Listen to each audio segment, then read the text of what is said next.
I'm Jim Check. With me, Ian Burns. Kind of a cloudy, mucky day here, but still no snow on the ground. Ground? What is a grund anyway? You sounded like you're from Newfoundland. No snow on the ground. No snow on the ground. I'm Jim Check. My hair's a little flat today too.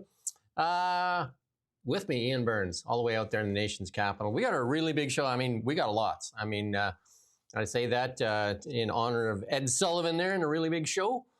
But we do have a lot today, and we got a lot. And I mean a lot.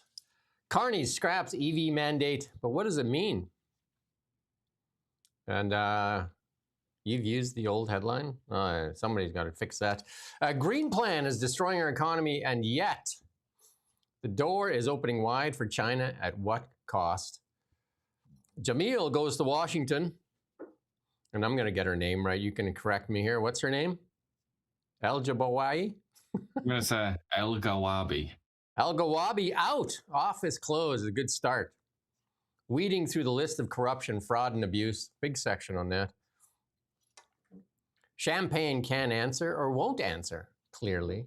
Our institutions have been infiltrated by crime gangs. Smith says Albertans are not treasonous. Miller refuses to address Metablock. PBO calls out government military spending. Still no answer on charter violations. Who wants to censor? That's who you should look to. Weaver calls for EB era to be over. Department of Health acknowledges the obvious. Forestry sector in shambles because of the government. Vance accuses Euros for lying. They're wrong about everything. Cancel culture is dead, and Clinton's to testify. TDS has infected their brains. And will Starmer survive the poop storm? Our future is in the stars. All that and a lot more on the really big show. I mean, it is a really big show. First of all, let's kick it off with thank you to Lauren K there. Laura K. Delivered 6 sausage rolls yesterday right to the office there. Friends from Dawson Creek. You got to love it. It's a second delivery of sausage rolls right here. The CBC gets billions of dollars in sausage rolls, and we get some friends in Dawson Creek that deliver us sausage rolls right to our office. It's just amazing. Just they were tasty for sure. I think our tech guy in the background there, the Desert Fox, was wolfing them down as fast as he could get his hands on them. He is the sausage roll king. And then some sausage fox. The sausage fox. Enjoying the stats and information you share, just some of the highlights here. Information you share, we don't hear discussed on mainstream media. That's what we do here. You're going to get more here than anywhere else. And somebody from Thunder Bay, thanks for covering the various important topics that others are ignored. Thank you. And Kamloops, BC, regular watcher. Awesome. And look at that. In the last 30 days, 1.7 million. That's thanks to you. Thanks to each and every one of you that come back here every day. 1.7. You can see that chart going up. We like that. Again, share this far and wide. And if you could put this on your Facebook, that'd be great. If you can share this on your Facebook, you can just share this live stream. Even as we're live here, you can put it on your Facebook as we're live. And we would appreciate that immensely. I mean, we're going to talk a little bit about Meta later because it looks like they're going to backpedal on that one as well. But just absolutely crazy what's going on here in Canada. We're going to get to the lead story, but we're going to start off here because this is important too. Canadian economy did this yesterday. Canadian economy on life support as country is in recession wash. And that's from that economist, David Rosenberg. Yes, we covered that. But here's more of that though. And this is from the Department of Environment has acknowledged ratepayers facing increasing costs under its clean electricity regulations. Predicts Green Plan will fail. Imagine that. The clean electricity regulations are not achievable in all provinces. That's from Electricity Canada. The Utilities Lobby wrote in submission to the Senate Energy Committee. The regulations will create unacceptable reliability and affordability challenges across Canada, particularly in Ontario, Saskatchewan, and Alberta. Yet we keep pushing. The regulations threaten our sector's ability to support economic growth while providing only marginal additional emissions reductions. Something Ian says all the time. All the stuff we do and at what cost At what cost to our population? For example, the Alberta Electric Systems Operator forecasts the regulations will add an extra $30 billion in capital and operating costs from 24 to 29 to 49, resulting in wholesale electricity prices being 35% higher. Compliance will cost $690 billion by official estimate. The Environment Department said it assumed the majority of costs incurred by electric utilities would be passed on to consumers. Where else would they do with them? Of course, they're going to pass them on. Do you have another way that they usually deal with costs? Let's see I'd like to hear if somebody has another way that they typically deal with costs. And then we've showed this contrast. We showed it yesterday. Ian and I talked about it yesterday with that chart showing Canadian electricity generation going. It doesn't even make this chart. And look at this: China building nation-sized power systems every year. Americans have woken up down south. Canada's still in its stupor. In China, we talk about this. They're getting energy from solar and wind, of course, but alongside coal. They're burning more coal. They launch new coal generation factories all the time, plants all the time, nuclear, gas. Again, what did you say yesterday? They'll literally burn pandas. Somebody, in one of the comments, somebody drew the line. Be a last resort. I draw the line at burning pandas. Well, can we just get some energy here in Canada? Can we just get some energy with all this nonsense going on? But how mad is it to think China's a very big country? Most people will be aware of that. Just look at a map. But it's an extremely large country. By some measures, it's actually bigger than the United States. They actually have a bit of a geographic rivalry between the two of them. And Canada is only a little bit bigger than China. But anyway, it's a very big country, and yet it has less oil than Alberta. Just think about that for a moment. It is, it's seriously disadvantaged in that regard to China. It condemns and curses geography because it's not been given the fossil fuel bonanza that the likes of Canada and the United States have been given, and some countries in the Middle East. So as a consequence, they're forced to do all this stuff. It's by necessity. They're not doing it to save the planet. They're doing it to save themselves because they don't have any other choice. Meanwhile, in Canada, possibly next to like Saudi Arabia, one of the most blessed countries in the history of the world when it comes to fossil fuels. If you go back to the previous story, that's our attitude to it, is to ignore it, despise it, repudiate it, and hobble it, try and do everything that we can to move away from it and try and look more like China. It's so difficult to understand why anybody would choose to do this. It makes absolutely no sense. And we're talking about burning pandas. Forget pandas. If the Chinese had the kind of natural resources that Canada has, the contribution that renewables made to their energy mix would be basically zero. It would just be nothing. You wouldn't be able to see it. They wouldn't waste their time with that sort of thing because fossil fuels are cheaper, easier. They make you more powerful as a country. They make you richer as a country. So it's unfathomable to me. And the idea as well that this is going to be rammed down the throats of people in Saskatchewan. One of the good things that the government does, if you just type into our beloved friend Google and you just type the words Saskatchewan energy mix, right? Just type that into Google. You can go straight onto the federal government's website and it shows you in a lovely little pie chart. And you can just look. 41% coal, 44% natural gas. How are you going to how are you going to electrify that? How are you going to decarbonize Saskatchewan's grid? They don't have hydro. What are you going to do it with? It's a similar story with Alberta. Ontario can get hydro from Quebec because it's so close to Quebec, but how are they going to do it? We hear these stories about how it's going to come from BC in the case of Alberta. BC doesn't even have enough energy for itself. How are they going to give it to Alberta?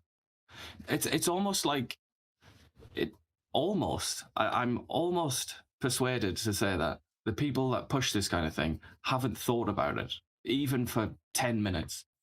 They don't seem to take their job seriously. They don't seem to know what they're doing. The idea that Saskatchewan's going to have a decarbonized grid, shut up. Let's employ our catchphrase there. Shut up. Or perhaps they profit from it. There's some people that are pushing these agendas and they happen to be on the receiving end of it, CCUS and things like that. And then we still don't have an answer on the alleged 250 plus million that was funneled into Stephen Guilbeault's companies for clean tech. And Brookfield, the questions aren't asked on Brookfield's conflicts of interest, or Mark Carney's conflicts of interest with Brookfield, who's made the largest investment in green tech, CCUS. And here's another example. Right now, the world wants a ton of copper for AI and all that, for energy generation and all that. And this is an economist here, James Thorne. He's on Bloomberg a lot. And he said, global capital just handed Ottawa the verdict the political class keeps dodging. Canada is no longer a serious jurisdiction for large-scale resource investment. It's a cautionary tale. Glencore is spending nearly $1 billion on planned investment at home. Canada's largest copper metal operation is not an unfortunate dispute. It's a red card for the country that thinks narratives can substitute for net present value. That's the thing. We talk at the podium about like Carney's speech in Davos and all that, talking about the, like this net zero and all these other things. It contradicts what's happening, how we're going to build the strongest G7 nation, the superpower in energy. Here's Canada's biggest copper producer. It says it can't continue. And we did the story yesterday. Can't continue because of the regulation. They'd say Canada's been told it's a critical mineral superpower.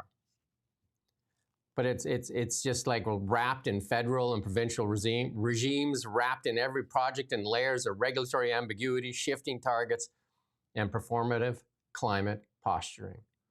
We literally are our own problem, yet we point to Trump. It's Trump. It's Trump. Look in the mirror. Look in the mirror. Just look in the mirror. Look what we do to ourselves. We've suppressed our natural resources for 10 years, 11 now. Nothing's happening. We suppress it. We do it. It's worth pointing out that their gripe is with the Quebec government primarily, isn't it? But yeah, again, that's worth bearing in mind. But it's also worth bearing in mind that the federal government has a lot of leverage over the provincial governments, especially Quebec, which is the ultimate beggar province that receives so much money from the federal government. Theoretically, if it wasn't the case that Quebec was all important to the Liberal Party, they could give them a few wags of the finger and push them to change their mind on this. But it's particularly dark, this, I think, that it's copper. Like, anybody that's been keeping up on commodities lately knows that copper's the new, the new lithium, isn't it? It's like all the rage right now, copper.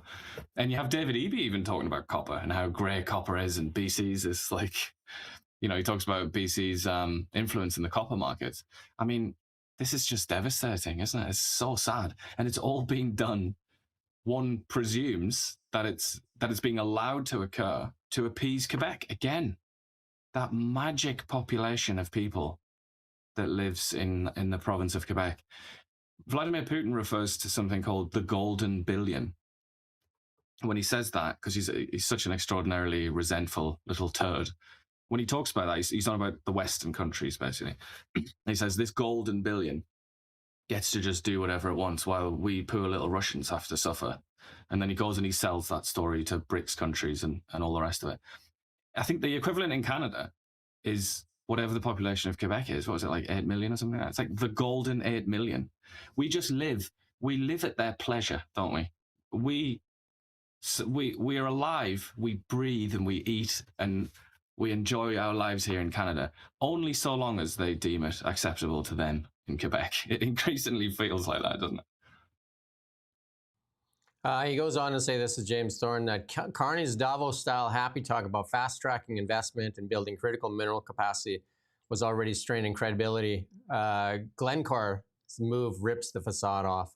And that's the thing, is it's like we can talk, fancy talk, and all that stuff, talk about how people are coming. What is it? Melanie Jolie says they're coming to Canada, and Francois Philippe Champagne says it.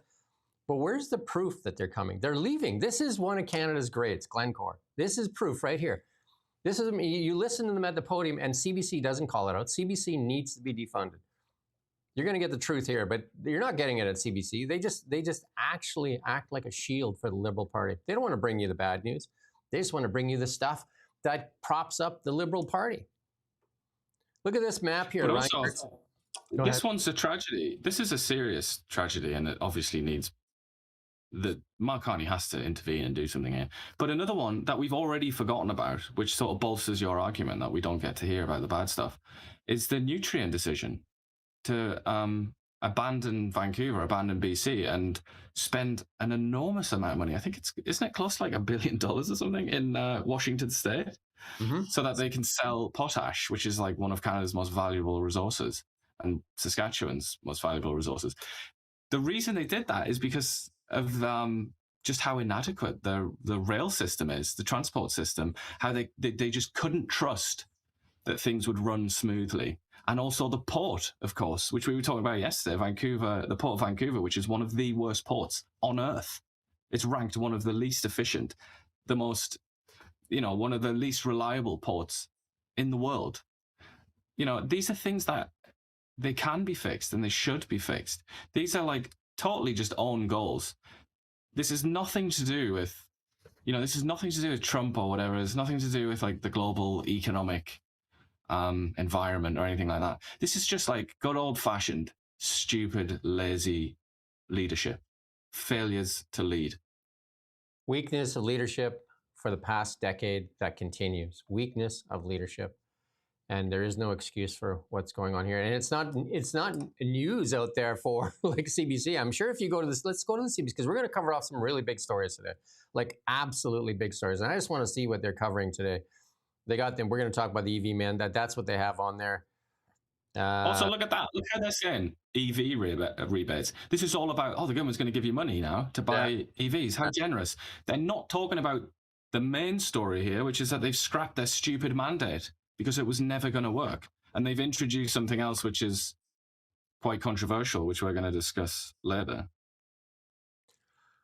But look at this, though. 40 million people are going to pay land tax to our government claims will change the climate. Well, 458 won't pay that tax. I mean, that's pretty easy to put that, right? Look at both sides of that, Mexico and the United States of America. But Canada, and look at the rest. Look at Asia as well. If you want to get those numbers up, those are rookie numbers. Canada, and who benefits? Again, why isn't this question being asked by the people that are provided access to Mark Carney? Why are we continuing down this road when nobody else is doing it? Why has Brookfield made like the largest investment, Brookfield's largest investment? We're going to do a whole show on it, actually. Does Ian said it yesterday? Does Canada need Carney, or does Carney need Canada? And does Brookfield need Canada? Because Brookfield is tied deeply into Canada. CPP invests in Brookfield. That tax dodge. Imagine if they had to pay back that tax dodge, that's $6.5 billion. Imagine that if they had to pay that. No talk about that. Like he said that he was going to fix those loopholes because he knows how they work. Not fixed. Not fixed. Have you heard it fixed? I haven't heard about it being fixed. And here's that leaked audio. We're going to play it again on why Canada continues down this road that leads to food inflation and everything. Let's play this sound bite again, because you got to hear it over and over and over again. We're going to manage to net zero by 2050. Actually, we're going to have specific targets by 2025 and 2030, so you can measure the short term. They don't say this quite as loudly, but what they're also saying and thinking, and we're going to make a lot of money off of this, because actually this is the way the world's headed. I mean, I'm not sure exactly where we get. That's all you needed to hear. We're going to make a lot of money off of this. And who's going to actually gave a rationale. It's a reheated. He's put it in the microwave and brought it out again. But he gave a rationale, which is more than we got from Justin Trudeau and Stephen Guilbeault, to be fair.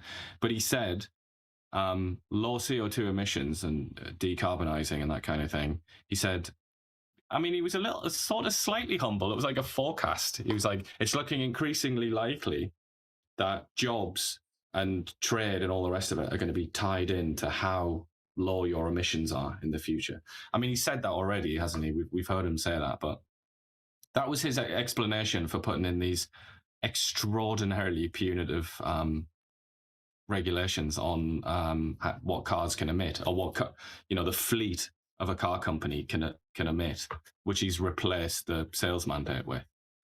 But that map that you just showed, or you can look elsewhere. I mean, if anything, that map underplays just how weird Canada is. But it's strange because the rest of the world isn't doing this.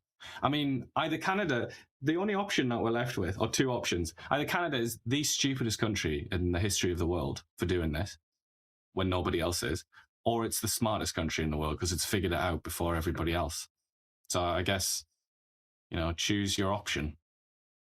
Well, I mean, there's a lot of evidence that supports the first part. We're not that smart because look at where everybody's at. We did this story here. British Columbians are buying fewer groceries, turning down the heat, and canceling vacations. That's where we're at here in BC. This is a story that we did. One of our reporters did here. And people are eating out less.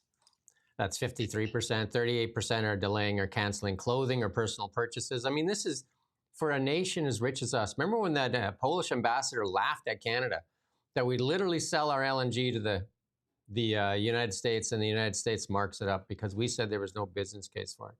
Literally foolish. Imagine if China had our riches, how they'd exploit it. They probably have an economy bigger than the Americans by now, because energy is everything, and cheap, reliable energy is prosperity. 21 cutting back. Other than their incredibly stupid system of government, like the dictatorship of the proletariat, as they might describe it, other than that, their main disadvantage is exactly what you said, that they don't have the fossil fuels. They just don't have it, whereas the Americans do. I mean, even, the Russians do.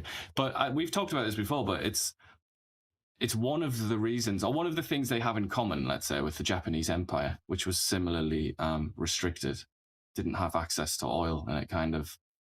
That's their military weakness. And that's the British Empire as well, actually, for those of you who are familiar with that old thing. That's the military weakness for China. That's why they couldn't go toe-to-toe with the Americans. Is that they just don't have the energy, and America could choke off their energy, and that's it. Because what are you going to do without energy? And here's some more sad news out of British Columbia. This is BC. A BC man said he shoplifted just to feed his family. That's not the chart. You can just, you can take, we'll come, no, just back up. There you go. See, again, if you want to contribute to independent media so we can get like 4 or 5 people actually working on this as we go, but we're doing the best we can with what we have. And we're fighting to get truth out there, that's for sure. But a BC man said he had to steal to feed his family. And he hopes to get a job in the near future, so he doesn't have to steal. Yeah, they said he and his wife, or his partner, both lost their jobs, and they've got 3 kids. And the officer was shown $362 worth of goods that he said he'd stolen.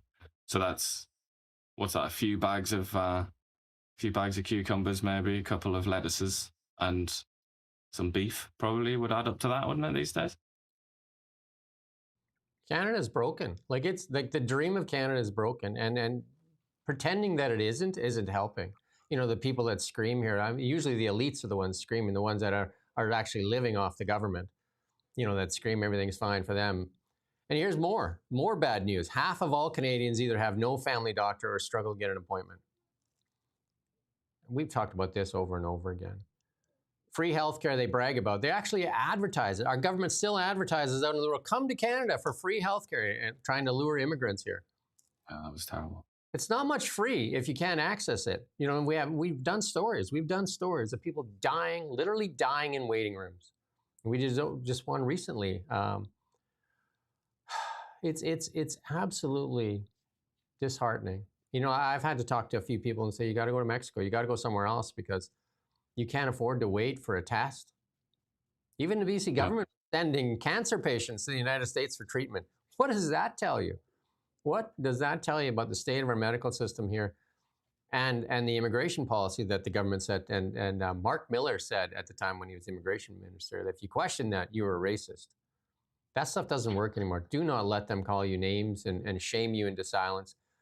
They need to own up to this. We need accountability. And I think the only way we're going to get accountability is that we change the government, because we're going to tell you that a little bit later. They refuse to be held accountable.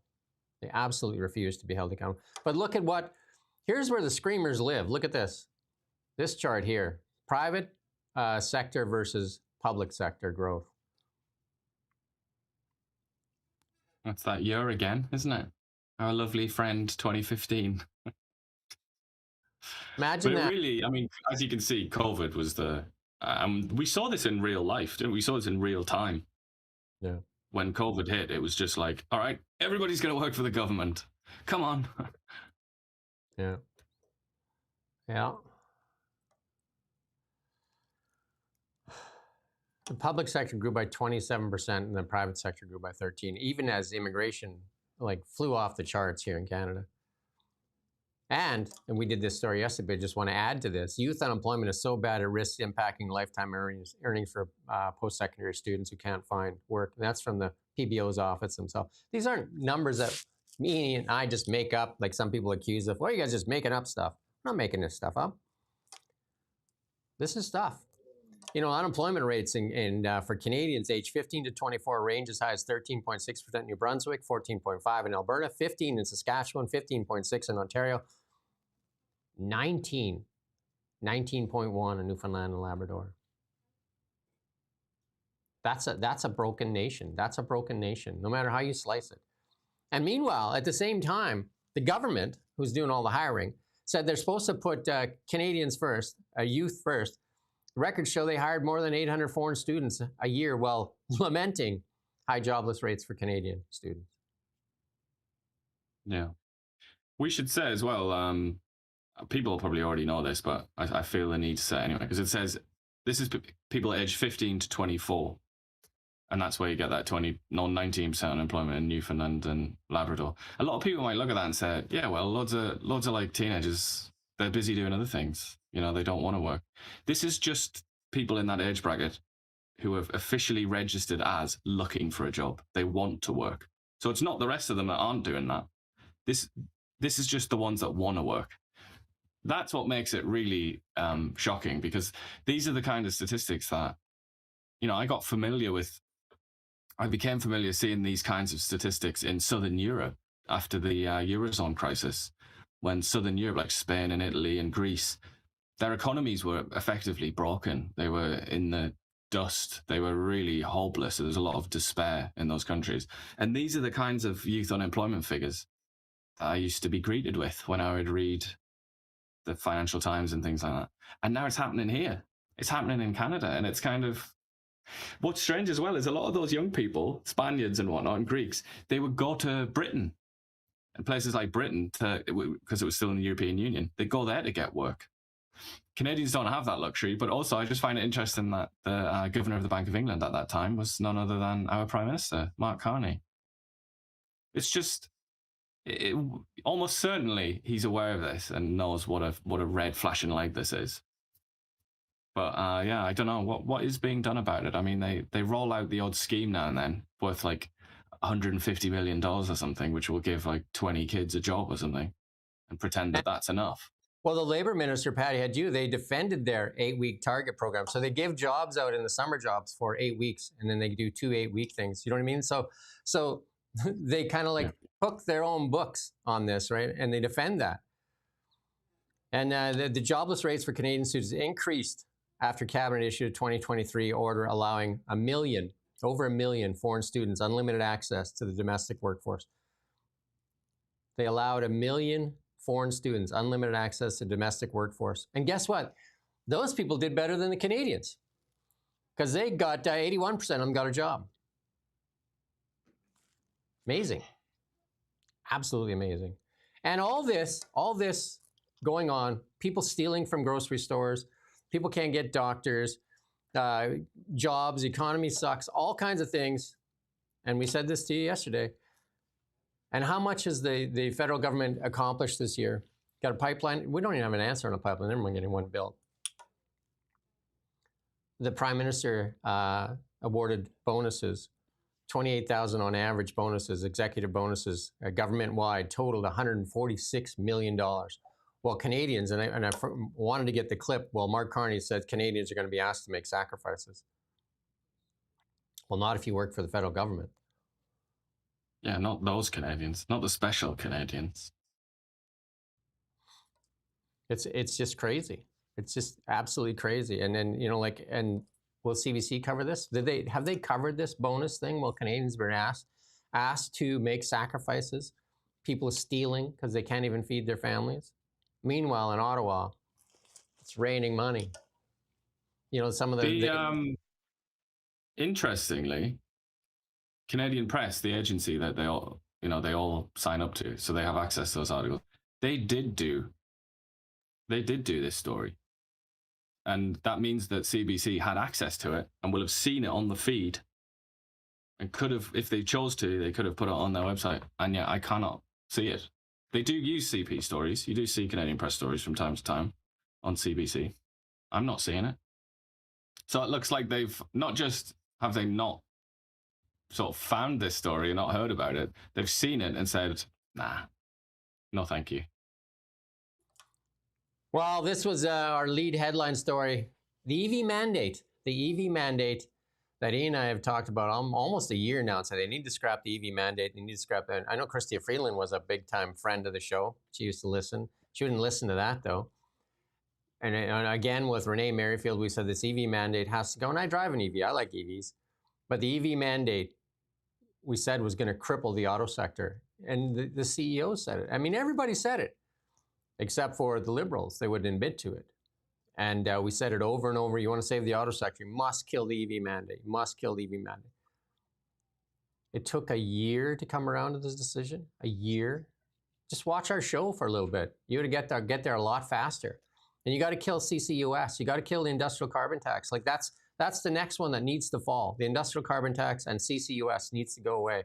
Sorry, Mark, but it needs to go away. Brookfield's going to have to write it off. They're going to have to write it off for the good of the country. You're going to have to write off that investment. But anyway, let's listen to this clip here as they announce it. Of course, they make it sound like it's like, you know, the best thing since sliced bread. They got a new toaster. We have everything we need to take the lead in the vehicles of tomorrow. And we're positioning Canadian workers and businesses to seize that opportunity. That's why today we're announcing a series of strategic investments that will shape the future of mobility and advance manufacturing in Canada as part of a coordinated plan to build a stronger, more competitive, more independent country. Our strategy rests on 5 pillars. First, accelerating investment in Canadian auto manufacturing. Second, rationalizing emission reduction policies to focus on the outcomes that matter to Canadians. Third, strengthening domestic demand by making electric vehicles more affordable and reliable for Canadians. Fourth, establishing a comprehensive trade regime that strengthens the competitiveness of our auto sector. And fifth, protecting Canadian auto workers from the immediate pressures while helping them bridge to the future. Crazy. But this is well, I've got a couple of things I'll say about this because I watched the speech earlier and I took notes, just a couple. Actually, I've already spoken about the other one where he says I've written in my notes here, lower emissions equals more jobs. That's basically what he said.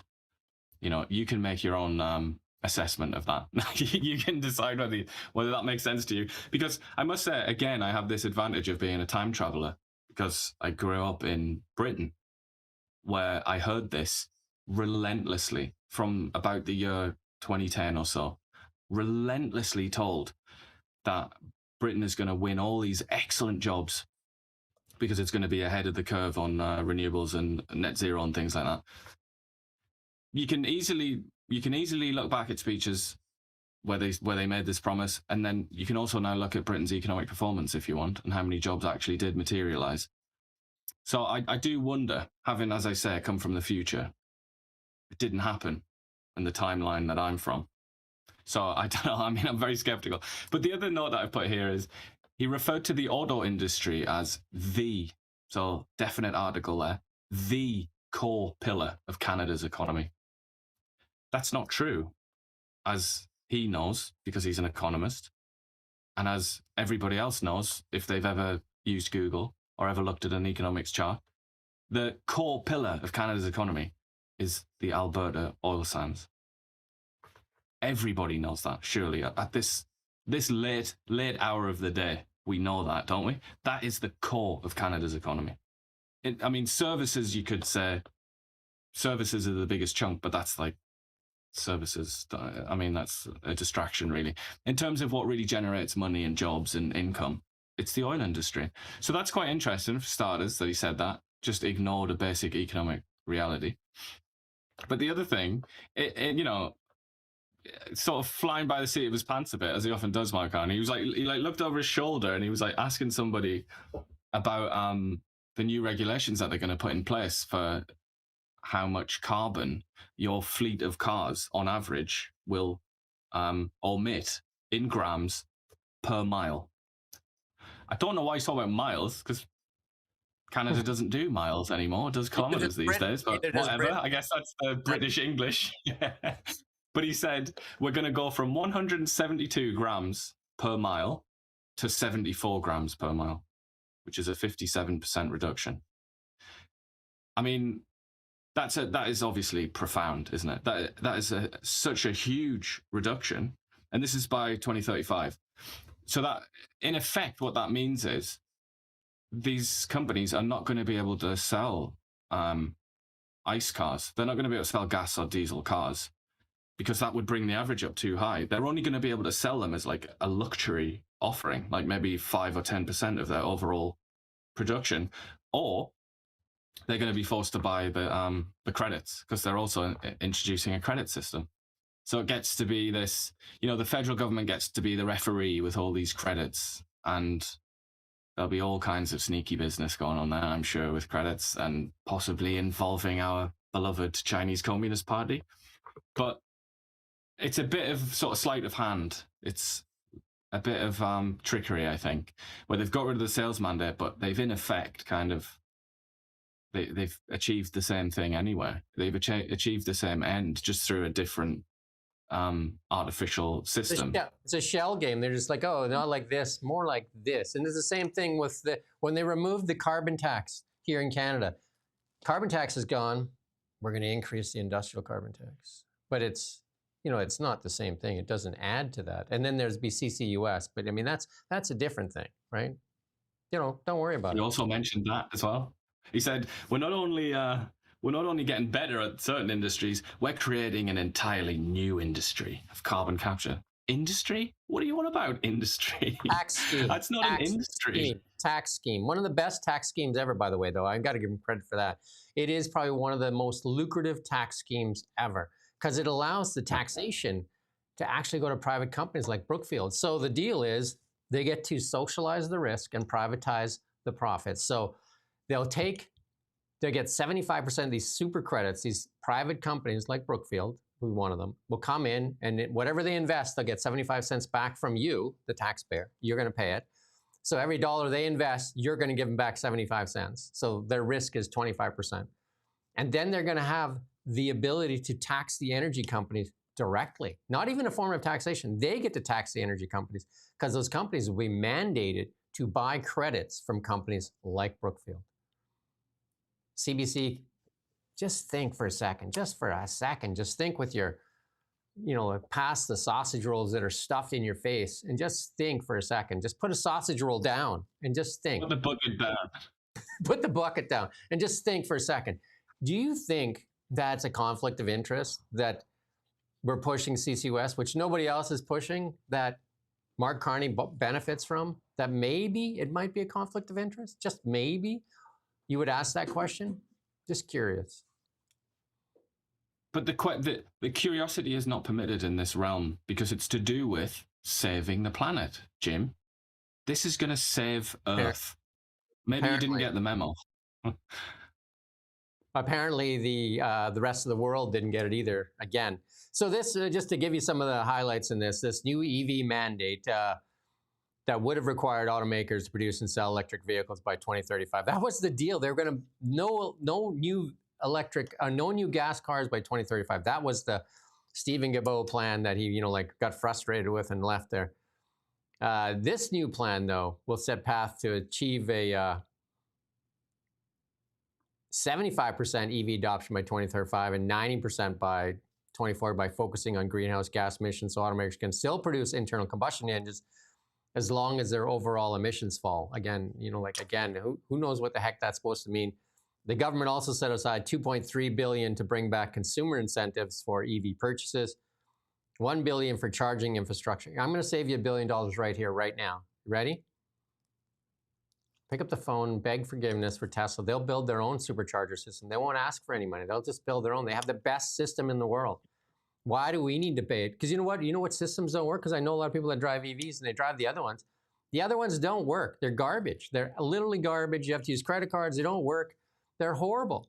You know the ones that do work and why all the manufacturers, auto manufacturers are going to the NACS standard? Because they work. So why do you need to spend $1 billion? Okay, who's going to make the $1 billion? Who's getting the contract for $1 billion to build out the charging infrastructure? It better not be Brookfield. And $3 billion for industry and tax credits and other incentives. These tax credits mean you pay. Means you pay. Yeah. So it's funny you mentioned Tesla there, and how that we have this horrible relationship with Tesla. It can't get anything good off Tesla. You know, there's no cooperation, is there, between the government and Tesla or any of the provinces, and yet they're gonna bring out a $2.3 billion.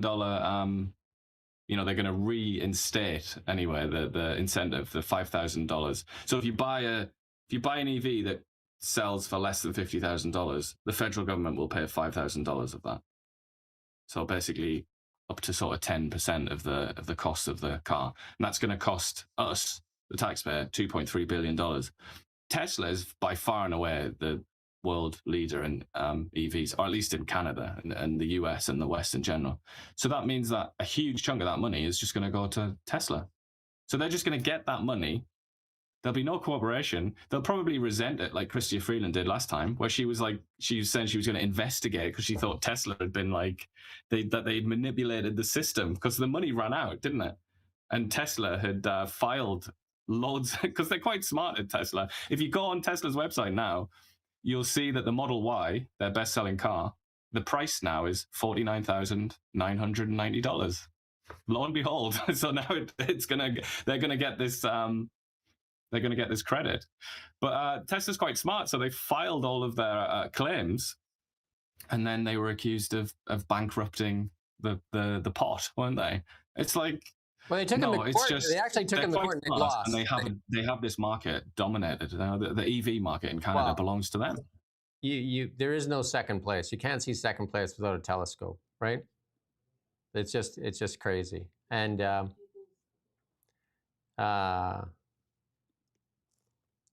anyway, let's listen to Joel. I don't know. Do we want to play a little bit of this clip from Jolie just for a couple of seconds here? Because it's just interesting to listen to Jolie say. Is there a timestamp? Is there anyone? Just play a little bit. Oh, she spoke for 2 minutes. Did she? Let's play Jolie there. Yeah, to introduce Carney and just watch how many errors she makes. Let's listen in. Right at the beginning. Always been a nation of builders. Strong over 500,000 workers. Our auto sector has done more than build cars. It has built communities, livelihoods, and dreams. And behind every vehicle rolling off our assembly lines are Canadian workers with extraordinary skill. So behind every vehicle rolling off our assembly lines are Canadian workers with extraordinary skill, families whose futures are tied to good jobs, and towns that take pride in knowing that the world relies on the quality of what we create. Today, change, from trade disputes to shifts in the industry, is testing our workers and our businesses. But we know that for more than 150 years, Canada's auto workers have met every challenge with determination, skill, and heart. Et par-dessus tout, nous croyons... That's good, that's good. You're telling me, there are people out there who are being honest, saying they don't feel at least a little bit sorry for her. Come on. How can you see somebody screw up like that? Every day, every single day this is. How could you not feel a little bit sorry for her, just on the human level? I mean, by all means, get rid of her. Yes, she's harming Canada, harming Canada's economy, Canada's reputation. Yeah, but for real, bro, like that's very, very sad. So is this too much to put up Fool of the Day? Is that going to bug you? Cringing all over. Is that mean then if we do this? Well, she's the default, though, isn't she?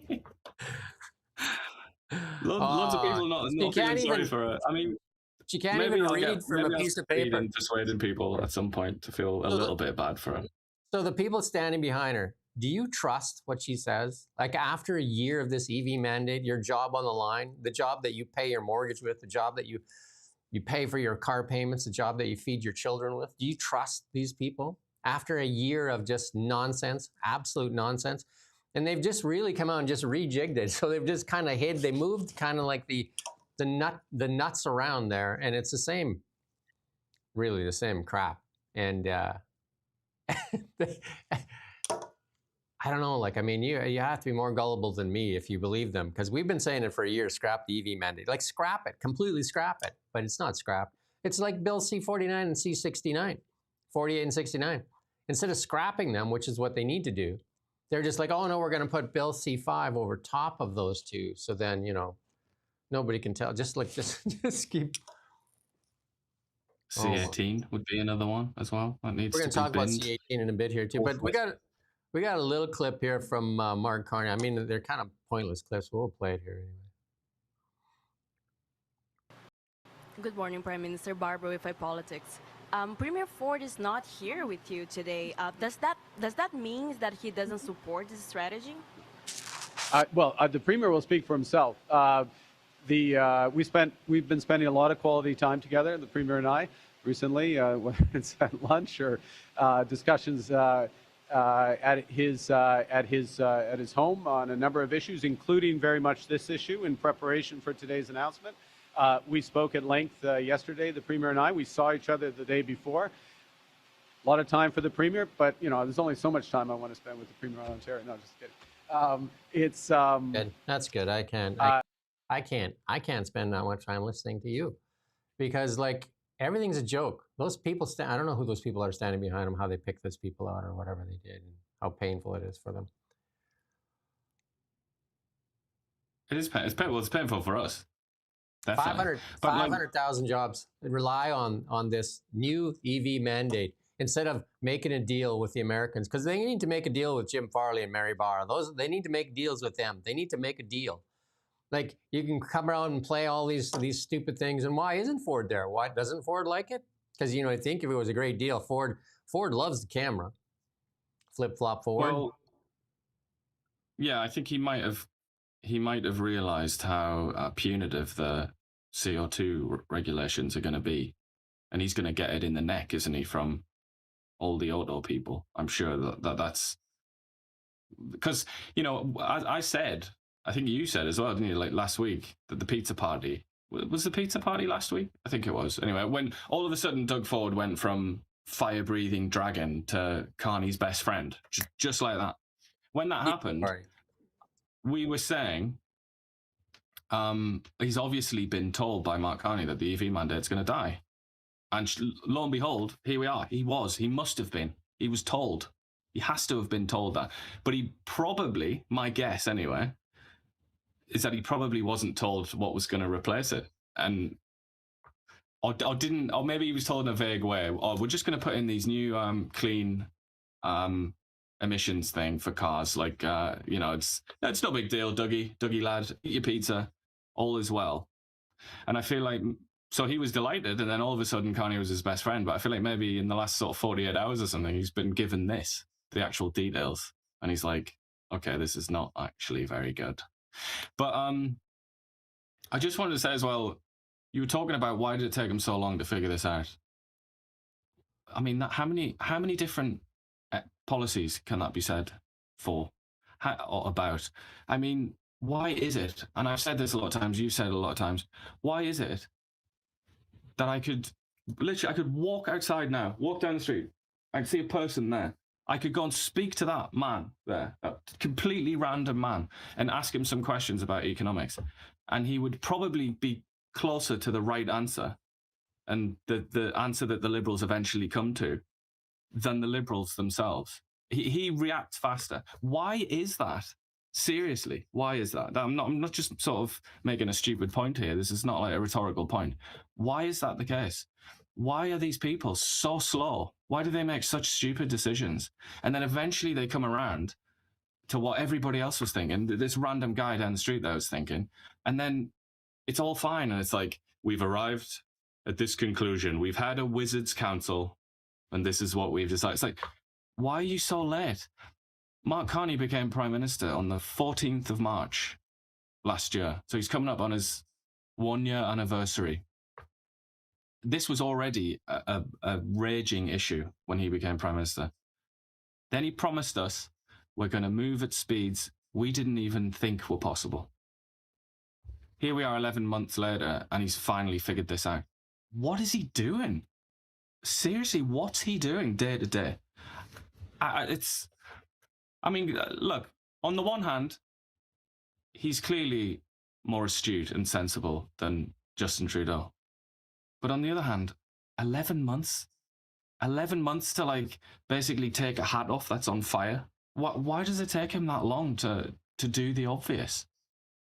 And then we go back to the Glencore thing, maybe spend some time and energy on that deal, because that's a big deal. Like our resource sector is important. And you and I talked when this dropped yesterday. We knew it was going to drop. You can go back and watch all the videos in the past. We predicted this was going to happen. You were actually raging. You're saying, how can two guys like you and I figure this out a year ago? And they've been wringing their hands on it, saying that it was still the best path forward. It's absolutely abysmal. Maybe we should run the government, because we could do a better job than, Melanie Joly. Anybody in the comments could do a better job than what Melanie Joly is doing with no experience. ChatGPT could do a considerably better job than Melanie Joly. We could automate that job. And this is, we're going to play a little piece from Tim Hodgson. This is the other thing. They seem to be, this China deal was the big trade deal, then it wasn't a deal when Trump responded, then it wasn't a trade deal, and now it isn't. It was the greatest security risk, then it isn't. They can't get their answer right on this. This is dangerous, what they're doing with China. This is dangerous for sure to our economy and to our population. We're going to show you some of that later. But listen to Tim Hodgson again, be ambiguous on his answer with Fassi Capellas here. I want to also ask, just to conclude, about another trading partner, another visit that you were on, the trip to China.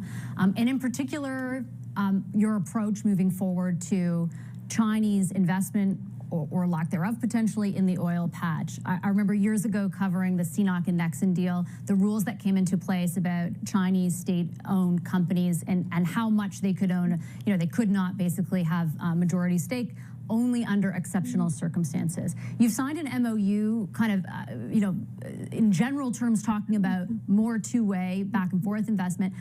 Can I ask you bluntly, Minister, will your government's, red line be the same thing? We will calibrate our engagement with China. We are open to additional investment in the energy sector by China. We will use the same tests we always use. Is it a net benefit for Canada?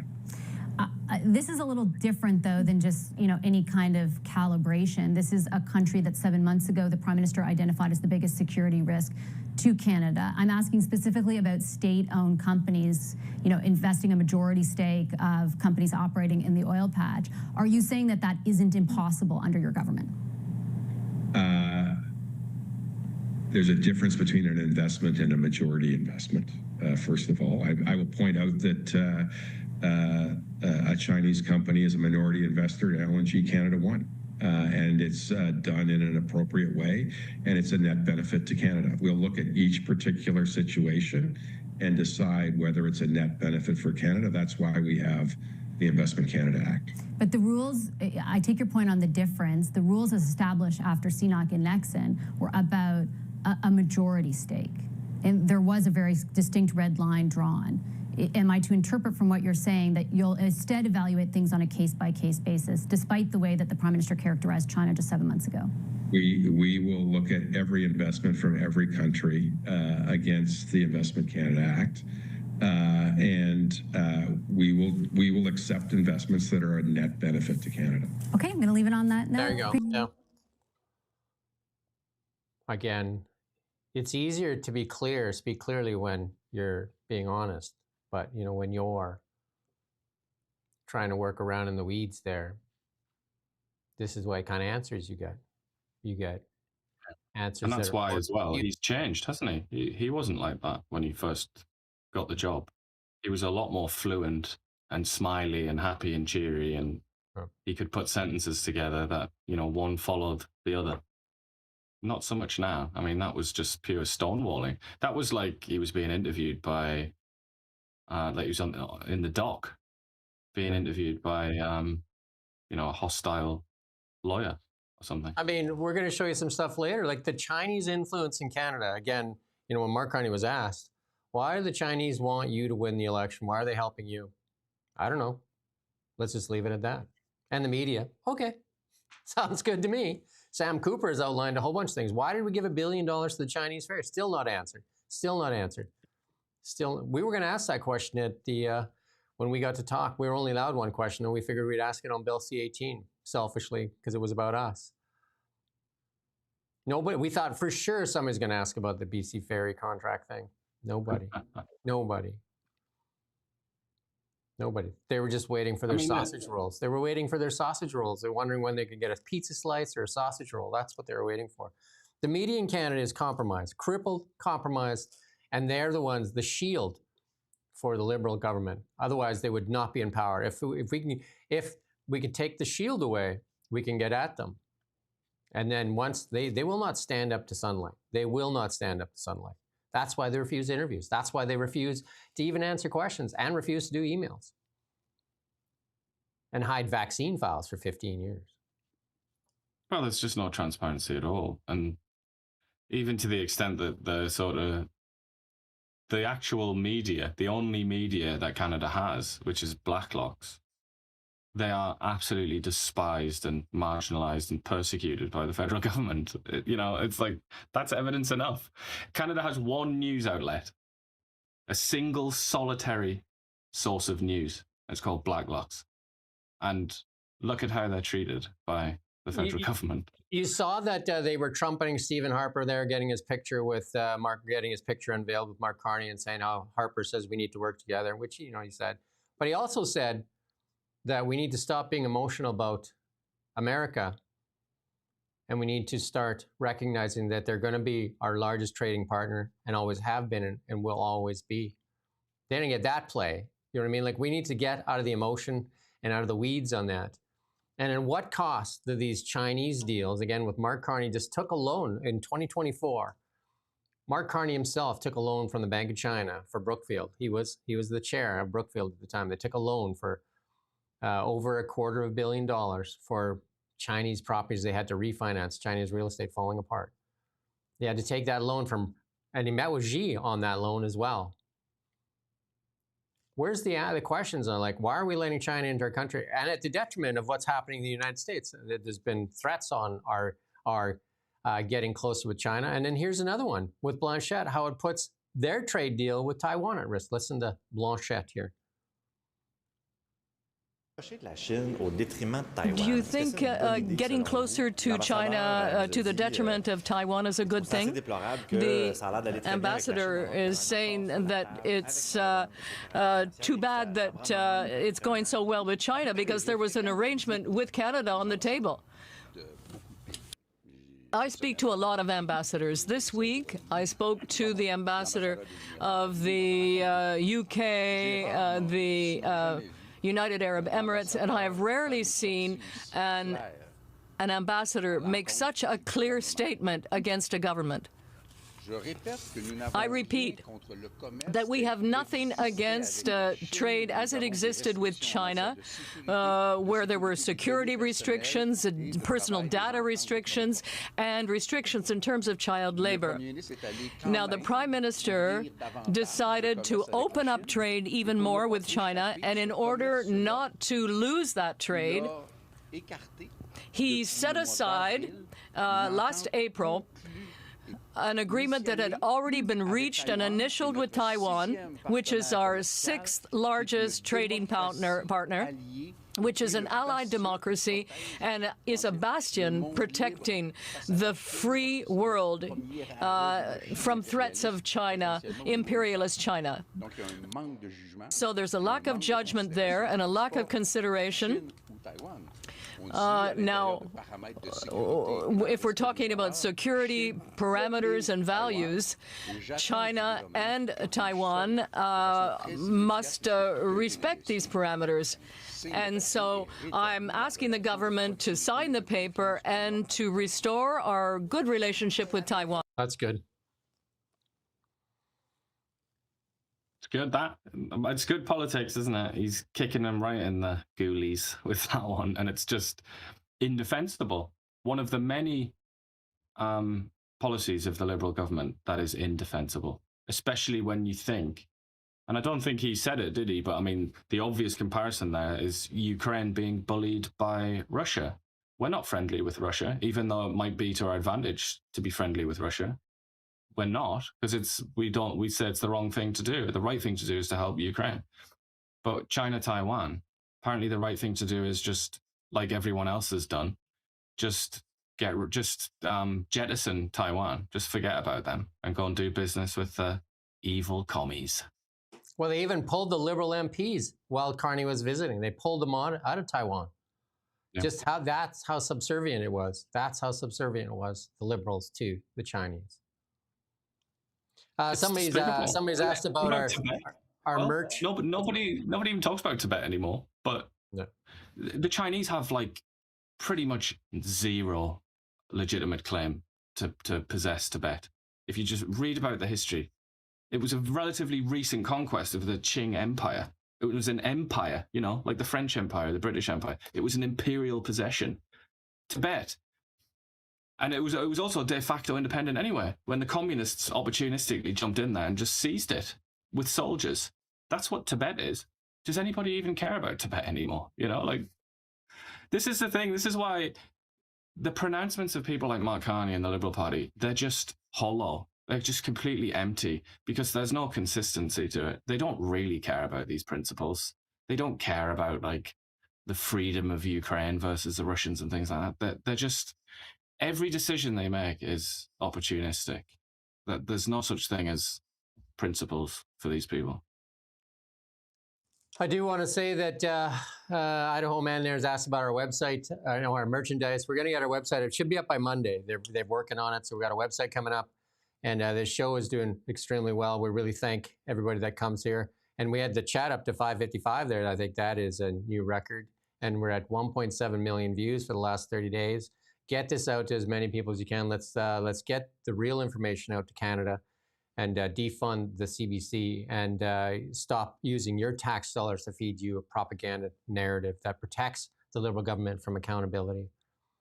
Again, the Liberals seem to want that fight with the Americans because it helps them keep power. So Jamil, and I'm not going to pronounce his last name, Jamil Giovanni, is that close? Yeah. There you go. Look at that. That is his name. He's offered his help to the Liberals and they said they didn't want it. He was roommates with J.D. Vance. You'd think that would be something you'd want to exploit. You want to say, hey, can you just like talk to JD and say, how do we make this work? They don't seem to want to do that. So Jamil says, I'm going anyway. I'm going to go anyway. So here's a little clip from Jamil. He was roommates at Yale with... Conservative MP Jamil Giovanni will be in Washington this week to help, in his words, the Prime Minister be successful in negotiating a trade deal with the United States. USMA and trade with the United States is so important to the Canadian economy and to our future as an independent, self-reliant nation that Conservatives and Liberals don't need to fight over this at all. In fact, we need to work together. Giovanni is a longtime friend of Vice President J.D. Vance. He says that while Canadians want to be as strong and independent as possible, the reality is that 3/4 of our exports go to the U.S. That's good. And that we need to. We have to like remember that every time that you get emotional or you hear people getting emotional about like F the Americans and screw them and like blah blah blah and that they're coming to invade us. They're not coming to invade us. Like let's just put that away. Those people need to get a mental health check if they think the Americans are coming to invade Canada. if they were coming, there's nothing we can do about it anyway. So you're worrying about something that you have nothing you can do about it. Other than you think you're going to beat them off with sticks? Like, come on. Like, be serious.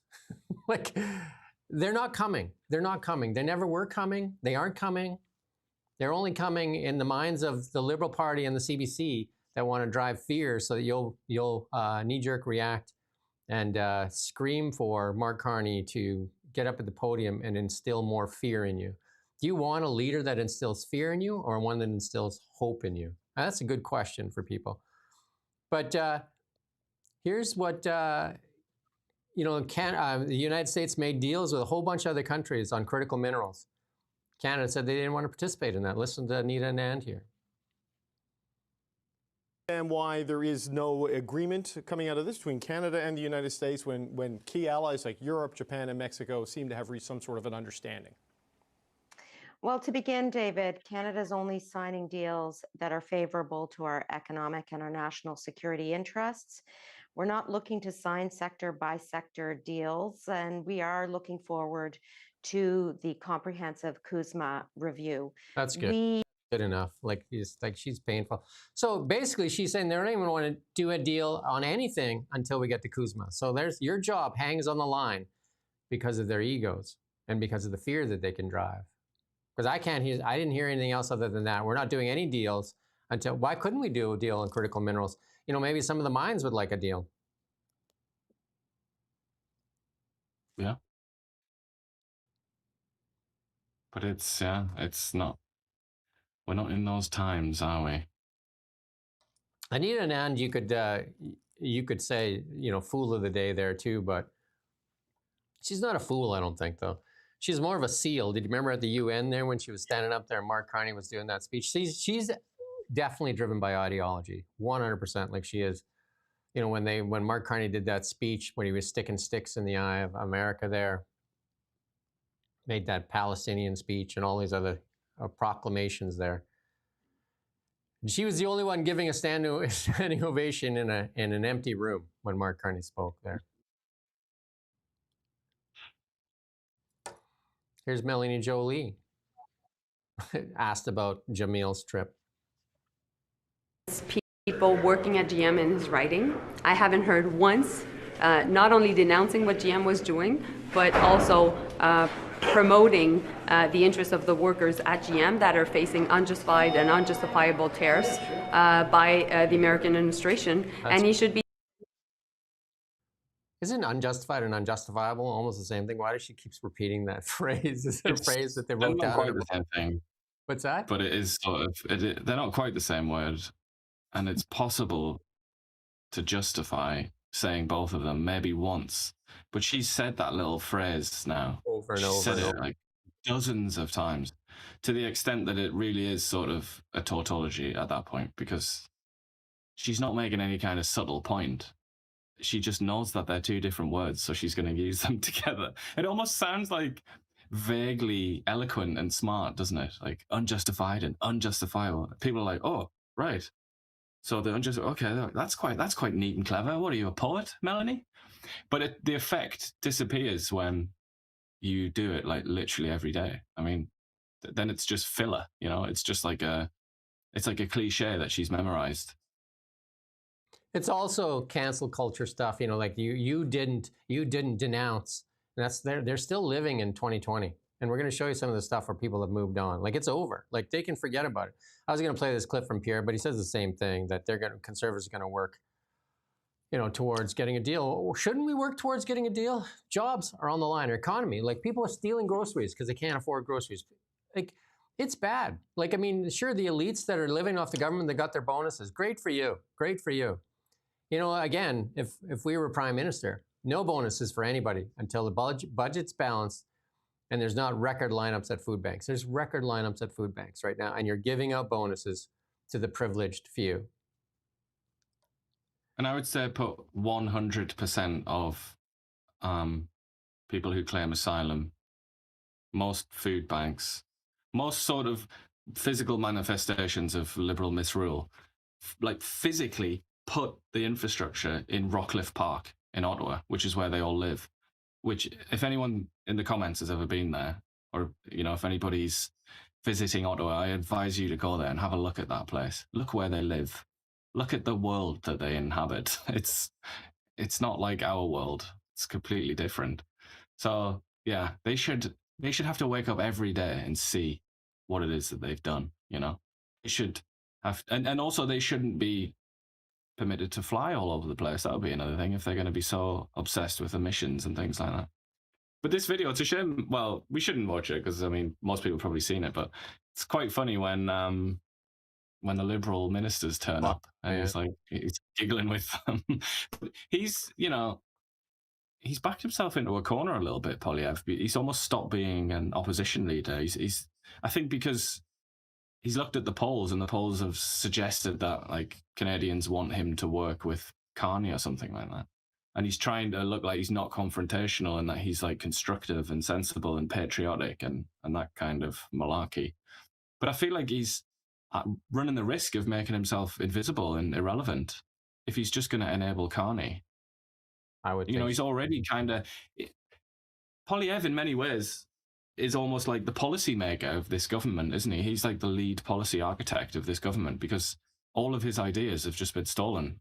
All his good ideas, most of his good ideas, have just been stolen, including getting rid of the EV mandate. Soon, I would imagine, Online News Act. He said he wanted to get rid of that. Carbon tax, obviously, and lots of the pipeline, you could say, like lots of his ideas have just been snapped up. And I feel like the public doesn't realize that this Liberal government is in many ways kind of being directed in a policy sense by Pierre Poilievre. But he's kind of like the invisible man, isn't he? He's becoming totally sidelined, and I think that's a big risk for him. mean, again, the reason that he's more invisible is because he's treated unfairly by the media. Carney's propped up, he's attacked, and that's part of it. They show him in a poor light, and they attach Trumpian stuff to him, and then to Carney, he's like elevated to godlike status. But here's some good news. Actually, I'm going to say, when they do some good news, so somebody in the government did some good stuff, whether it was Carney himself. Cabinet yesterday confirmed it disbanded the office of the Special Representative on Combating Islamophobia, headed by former Toronto Star columnist Amira El-Jahaboui. I don't know.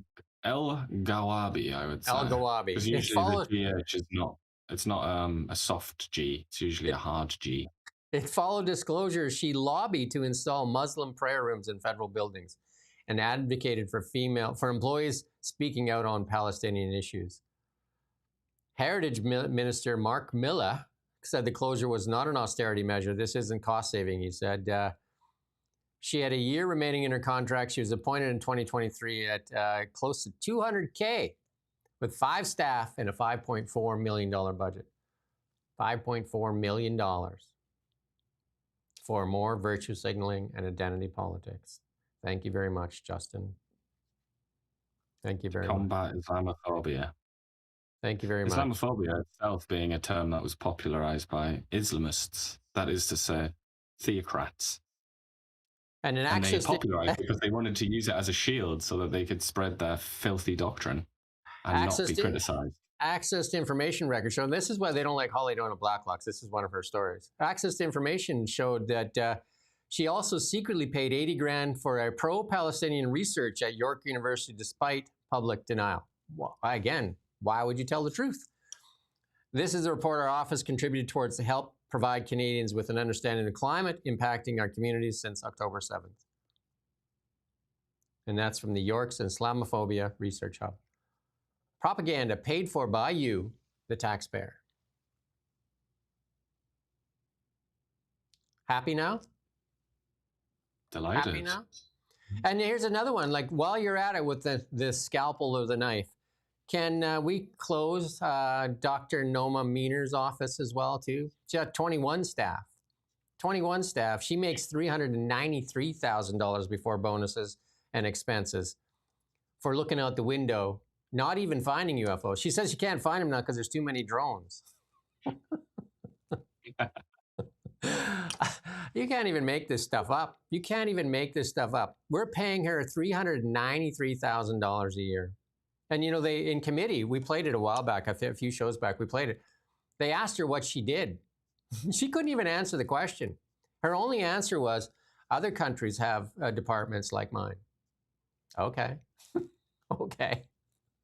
And no, she said, and I provide scientific advice. And I was like, when was the last time you provided advice? It was quite a good one, that, wasn't it? Can you imagine her sitting down with Elon Musk? Because Elon Musk doesn't care about your college credentials, university credentials, none of that stuff. You want to apply at Tesla or SpaceX, you know what you have to do? He doesn't care about your credentials. Send in the biggest problem you've ever solved. Identify the problem and how you solved it. That's all I want to know. Can you think? Can you think? When he went to Twitter, when he acquired X, Twitter, he said to all the employees, print off all the code you've written for the last 3 months and bring it to see me. If you have nothing to show me, you know where the door is, because there's no point coming in because you're fired. 80% of the employees were fired. And Twitter is doing better than it ever has. 80% were gone because they weren't doing nothing for 3 months. He just said it, simple as that. She's doing nothing of any value other than taking your money. And she got a bonus, likely. Because 90 to 95% of them got bonuses. And the expense accounts are crazy. Greg Fergus, 300, what was it?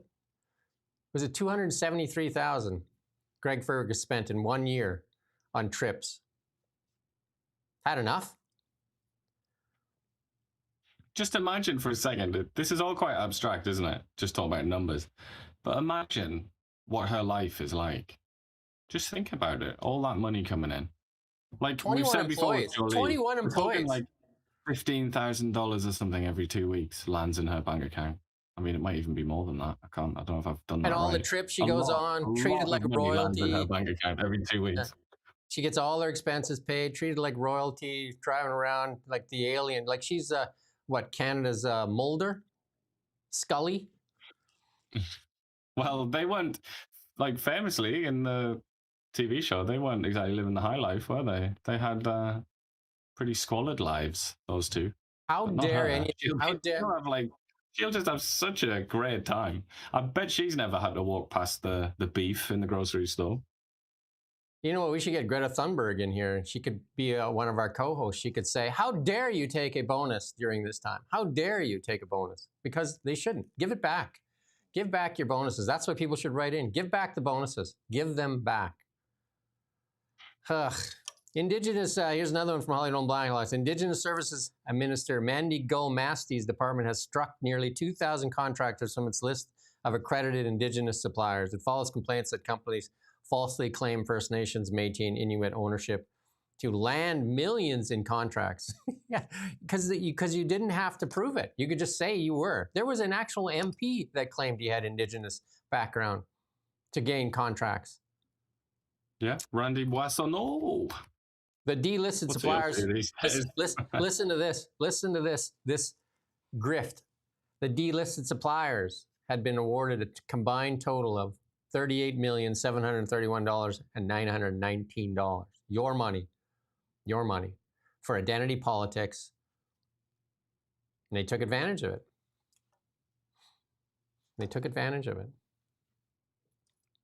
Auditors complained of gaps in staff training, limited oversight over third-party verifications, and inconsistencies in checking contractors' claim of memberships in Indigenous organizations.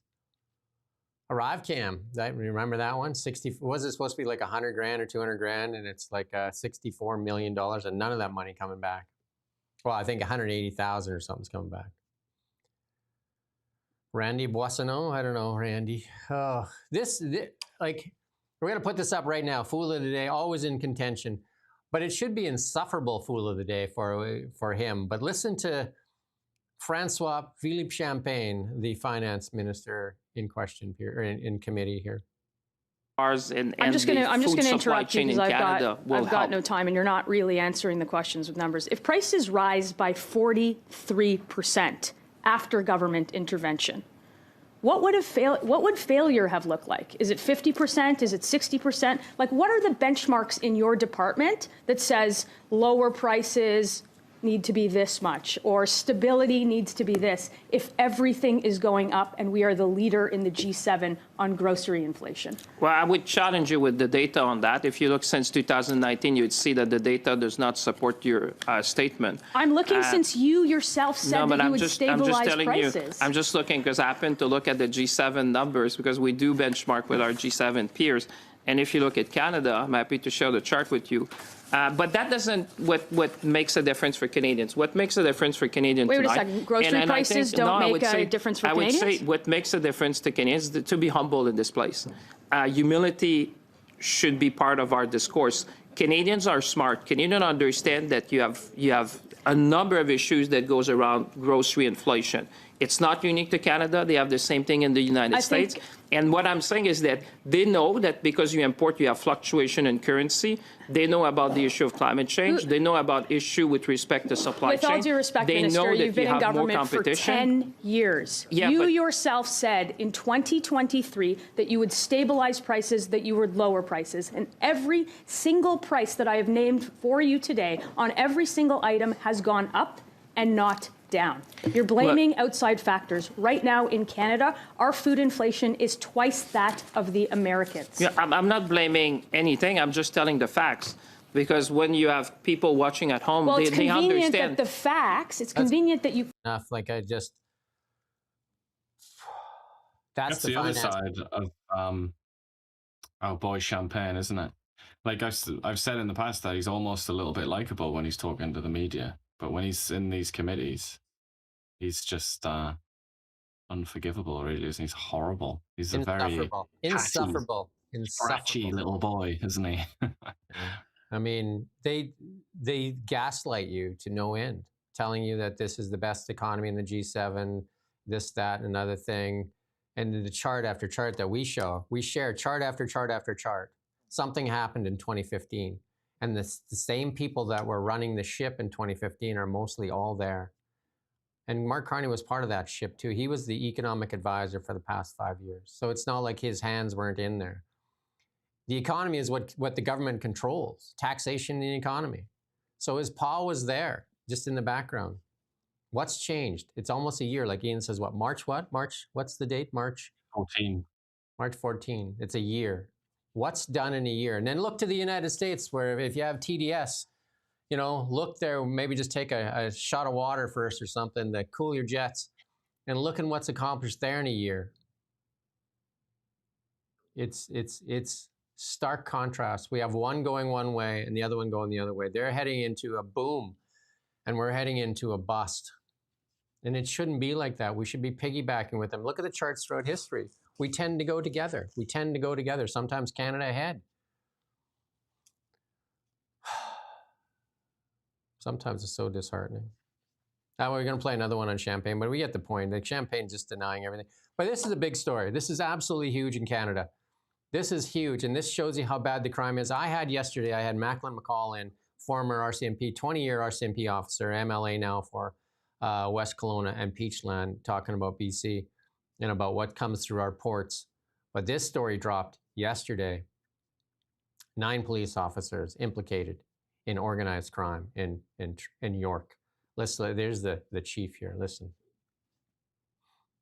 Breaking news out of Toronto we're following. Multiple sources tell CTV News and CP24 that 7 Toronto police officers have been arrested and charged in connection to what officials are calling a lengthy investigation. This one up here? I think we played the wrong clip there. That one. Again, our Well, this is a deeply disappointing and sad day for policing. This investigation also underscores the insidious, corrosive nature of organized crime. It highlights how these criminals find a way to infiltrate even the most well-protected institutions across our society. Well, this is a deeply Is that all we had on that? There you go. Well, this one here from Sam Cooper put this out too, that this is The York Police Department there, and this all has to do with the tow truck stuff that's been going on there, all that stuff that's been going on there in Ontario. In Surrey, when I talked to the MLA here for BC, he's the crime critic. The Surrey mayor has asked for a national emergency for Surrey because of the extortion claims and that. I mean, it's all over Canada. It's all over Canada. And the FBI and DEA have said that there's infiltrations into our police forces and that. And, the CBC and that deny that's there. They just get all screechy about it. We have some serious problems here in Canada. And a lot of it linked to immigration. Indian newspaper called it out and said, you're literally letting criminals and murderers into your country. And then the immigration minister, what's her name, Diab, they have no idea where these people are. We have criminals out there, and they have no idea where they are. And we have a bunch of people with expired visas. They have no idea where they are. But it's we were talking about the ports earlier and how inefficient and how they're just totally garbage, and how Nutrien had selected an American port rather than a Canadian one. They are also routinely accused of being infiltrated by organized crime. And they distract you with the Gary and the Sangria gun grab. You're the person, you're the problem with your legal gun. You're the problem, not this, right? Like that Carney, if he cared about Canada, he would scrap that gun grab, $750 million, and deploy that somewhere else right now. And we're going to tell you right now that's going to get scrapped anyway. But Ian and I will tell you this on the show right now. The gun grab that Gary's leading there will get scrapped. But how many millions will they have wasted before they scrap it? They've already wasted $50 million to get, 26 guns? Most of the provinces don't want to play. And here, the ports are inspecting 3 to 5% of everything that comes through the sea cans. The Americans know. And go watch the interview I did with Macklin McCall yesterday. He was an RCMP officer for 20 years. Criminals will go to a point of weakness. You know what that point of weakness is in North America? Vancouver's port. A point of weakness. They're not going to the Seattle one. They're going to a point of weakness. No. It's an identified point of weakness. The cartels are of that opinion. They look at Canada as a softer jurisdiction, so that they can get access to it. And it won't just be the Mexican drug cartels. It'll be lots of people. We've interviewed Sean Fraser when he was. Don't forget Sean Fraser's storied history. He was the immigration minister. Massive disaster as the immigration minister. Then he was housing minister. How's housing doing? Massive. Now he's justice minister. Like, it's not like strike one, strike two, strike three. What do you get for strike three? An envoy position like Bill Blair? Or maybe Chrystia Freeland. That's what he needs. That's his next job.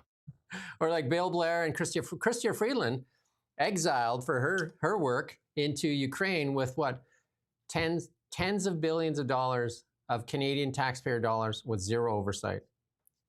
Man, if you could get that job. Tens of billions of dollars of Canadian money, no oversight. This is absolutely serious. So they got 9. There's going to be more than 9, and this is going to be across Canada. This is every RCMP, every police department needs to figure out where the ties are. Like they need to bring in someone from the outside or whatever, because there's been accusations here in British Columbia of the same thing, of the compromised police force. Stuff not being looked after. The immigration has a lot to do with it. Our lax immigration policies. And it's been pointed out by none other than Marco Rubio. And you know what Anita Nan would say? That we're being racist, likely. These virtue signaling officials need to go because they are not looking after the interests of Canada. They are not. But you can just read any official report, listen to any senior cop or whatever, or prosecutor or anything like that, anywhere in the Western world, and they will tell you that if you're in a criminal gang along ethnic lines, it makes it so much harder for you to be arrested and prosecuted because you can just rely on the community. And I mean, do we not already know this? Have you not watched like The Godfather? You know what I mean? That's the Italian-American version of it. Yes, immigration can create these kind of situations. Absolutely. Why would you pretend to be stupid? Why would you pretend not to understand that? And there's been accusations that our police forces will not work with DEA and FBI on drugs. Wonder why? They have, and Macklin McCall interview, they have way better tech than we do. They're better equipped, they have better tech, better intelligence. Yeah, we don't want to work with them. That's odd, no, because TDS, it's ridiculous. Look what the CBC feeds people every day on how you need to be scared of the Americans, how you need to go after companies that dare do work with ICE. What'd you say, the jackboot guys or whatever? Black shirts and jackboots, and they paint this picture. It's a legal federal organization. Absolutely atrocious. Daniel Doe here just made me laugh there in the comments saying, when I said, have you not watched The Godfather? And she says, have you not watched The Green Mile? I don't really get that. I don't know what The Green Mile has got to do with our situation. Daniel Good Smith lines in that film, though. Like, I'm tired, boss. That's obviously the best line in that film. Isn't it? Daniel Smith responds to David Eby. Let's listen to what Daniel Smith has to say. Elephant in the room, that being separation. We are well aware that there is a large and growing number of Albertans that have lost hope in Alberta having a free and prosperous future as a part of Canada. Many of these Albertans are organizing petitions to trigger a citizen-initiated referendum, as I mentioned earlier. The vast majority of these individuals are not fringe voices to be marginalized or vilified. They are loyal Albertans.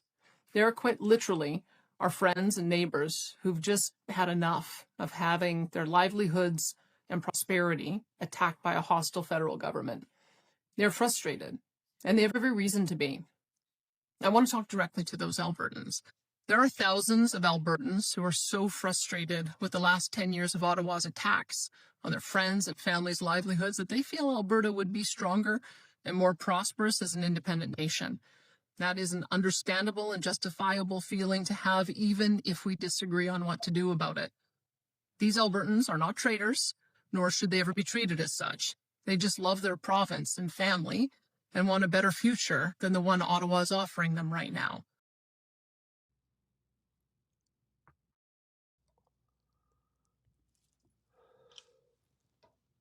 I did ask, I believe, I can't remember if I asked Trevor Halford or Macklin McCall if they were going to ask for David Eby's resignation for insinuating that Albertans are committing treason.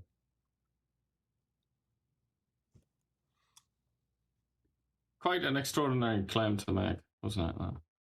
I mean, there are lots of people in Canada that you can make that claim about. But he, as we discussed at the time, he's only ever likely to say it to those people specifically, Alberta separatists. That's it, because those are people that he feels very safe hating and defaming. Mark Miller. He's the new heritage minister. He's got to be sanctimonious. What's that word? Donkey. Sanctimonious donkey of the day. Let's listen to Mark Miller. Have you met with Meta yet about potential anything to do with the news ban? I haven't personally, no.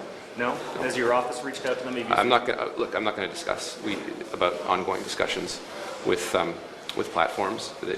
These are, in order to respect the integrity of the process, it's important to stay confidential. We always have an open door with those platforms to discuss the pressing concerns of making sure that they are doing their job and making sure news gets properly profiled on their platforms. And so that is the state of those discussions. So that's still a priority for you? I think it's a priority to make sure Canadians are getting the news that they deserve. That's good. That's good. Obviously, we don't deserve any news because it's not on there. But you're advertising on there. You deserve liberal ads. You deserve liberal ads and Canadian tax dollars while you block news outlets like ourselves from being on there. I did watch the interview, and I was going to put it in. I didn't get to it, though. Rachel from Facebook, can't remember her last name now. I have corresponded with her in the past. I think it's Curran. I have corresponded with her in the past, begging. And she was on there with David Cochrane. They're now allowed to speak about it because it looks like it's going to get pulled back. They're going to remove the Online News Act. It's also, thank you to the American State Department for that, for outlining it. That is one of the barriers in the free trade talks with Canada. It had to be them because the Liberals like it, because it blocks. Close to 100 outlets have failed since they've implemented this Online News Act. Even CTV has outlined in their press release, 4,800 employees laid off because of Online News Act. Online News Act has crippled and corrupted media in Canada. We know it ourselves. Which the big boys like CTV demanded. They wanted it because they thought it was going to be an income stream, that they could actually succeed in implementing a link tax on Meta. It looks like it's going to get removed now. And another policy failure by the Liberals. But how many definitely the Liberals definitely agree with that, and that's where the main blame should lie. But where's the media been on this, other than us two and a couple of other... With a bowl, that's where they've been. With a bowl, right? With a bowl. Yeah. But now they've suddenly discovered that it's like, oh, this is a thing. Like, okay, let's ask questions about it in the corridors. They've been told they're allowed to ask because they could front run it. They front run it for the Liberals because they didn't dare ask questions. How many stories have we done? We've probably done more stories. Our outlet has done more stories on the Online News Act than likely everybody else combined. Isn't that amazing? That is just, and some of them are really good in-depth interviews that we've done with, including Pascal Saint-Onge. Trudeau. Not him, though, because he refuses. Yeah, he refuses. He refuses. Unaccountable and unavailable. That's a Liberal side, and CBC is the shield. CBC is the shield. That's the problem. But I just have to stick one more dagger into the heart of the Canadian media here, because they've just discovered this thing, and it's like, oh, we can ask questions about this now. Where have you been for 2 years? You useless people. This is something that directly affects your bloody industry. This is you. This is about freedom of the press. And they've just been completely AWOL. Well, I think a lot of the legacy... It's a news story, and they're asking Mark Miller about it all the time in the House of Commons. They are just beneath contempt. I think the legacy media wanted it for a couple of reasons. One, to get access to government money, $600 million. Two, they were getting their lunch eaten because of outlets like ourselves, the newer outlets that understood digital. And we came along, and we had the biggest social footprint here in Kelowna, in one of the most crowded media markets here in Canada. Absolutely one of the most crowded media markets here in Canada. There was two newspapers publishing, I think, almost weekly, daily, 2 newspapers, a television station, I think, 13 radio stations? I might get some of these numbers. 13 radio stations, a couple of websites, including Castanet, and ourselves. And we were the last ones into this market. And we propelled ourselves to the top, the largest social footprint of all of them. And when they put this Online News Act in force, they said this will kill out the new media. This will choke off new media. This will choke them off. And they probably thought, well, that's good. We'll choke them off. We'll choke them off. Yeah, it was Noah's Ark, and they were on the Ark, but we weren't. That was so we all drowned. Then they get to create a new world. They get to survive.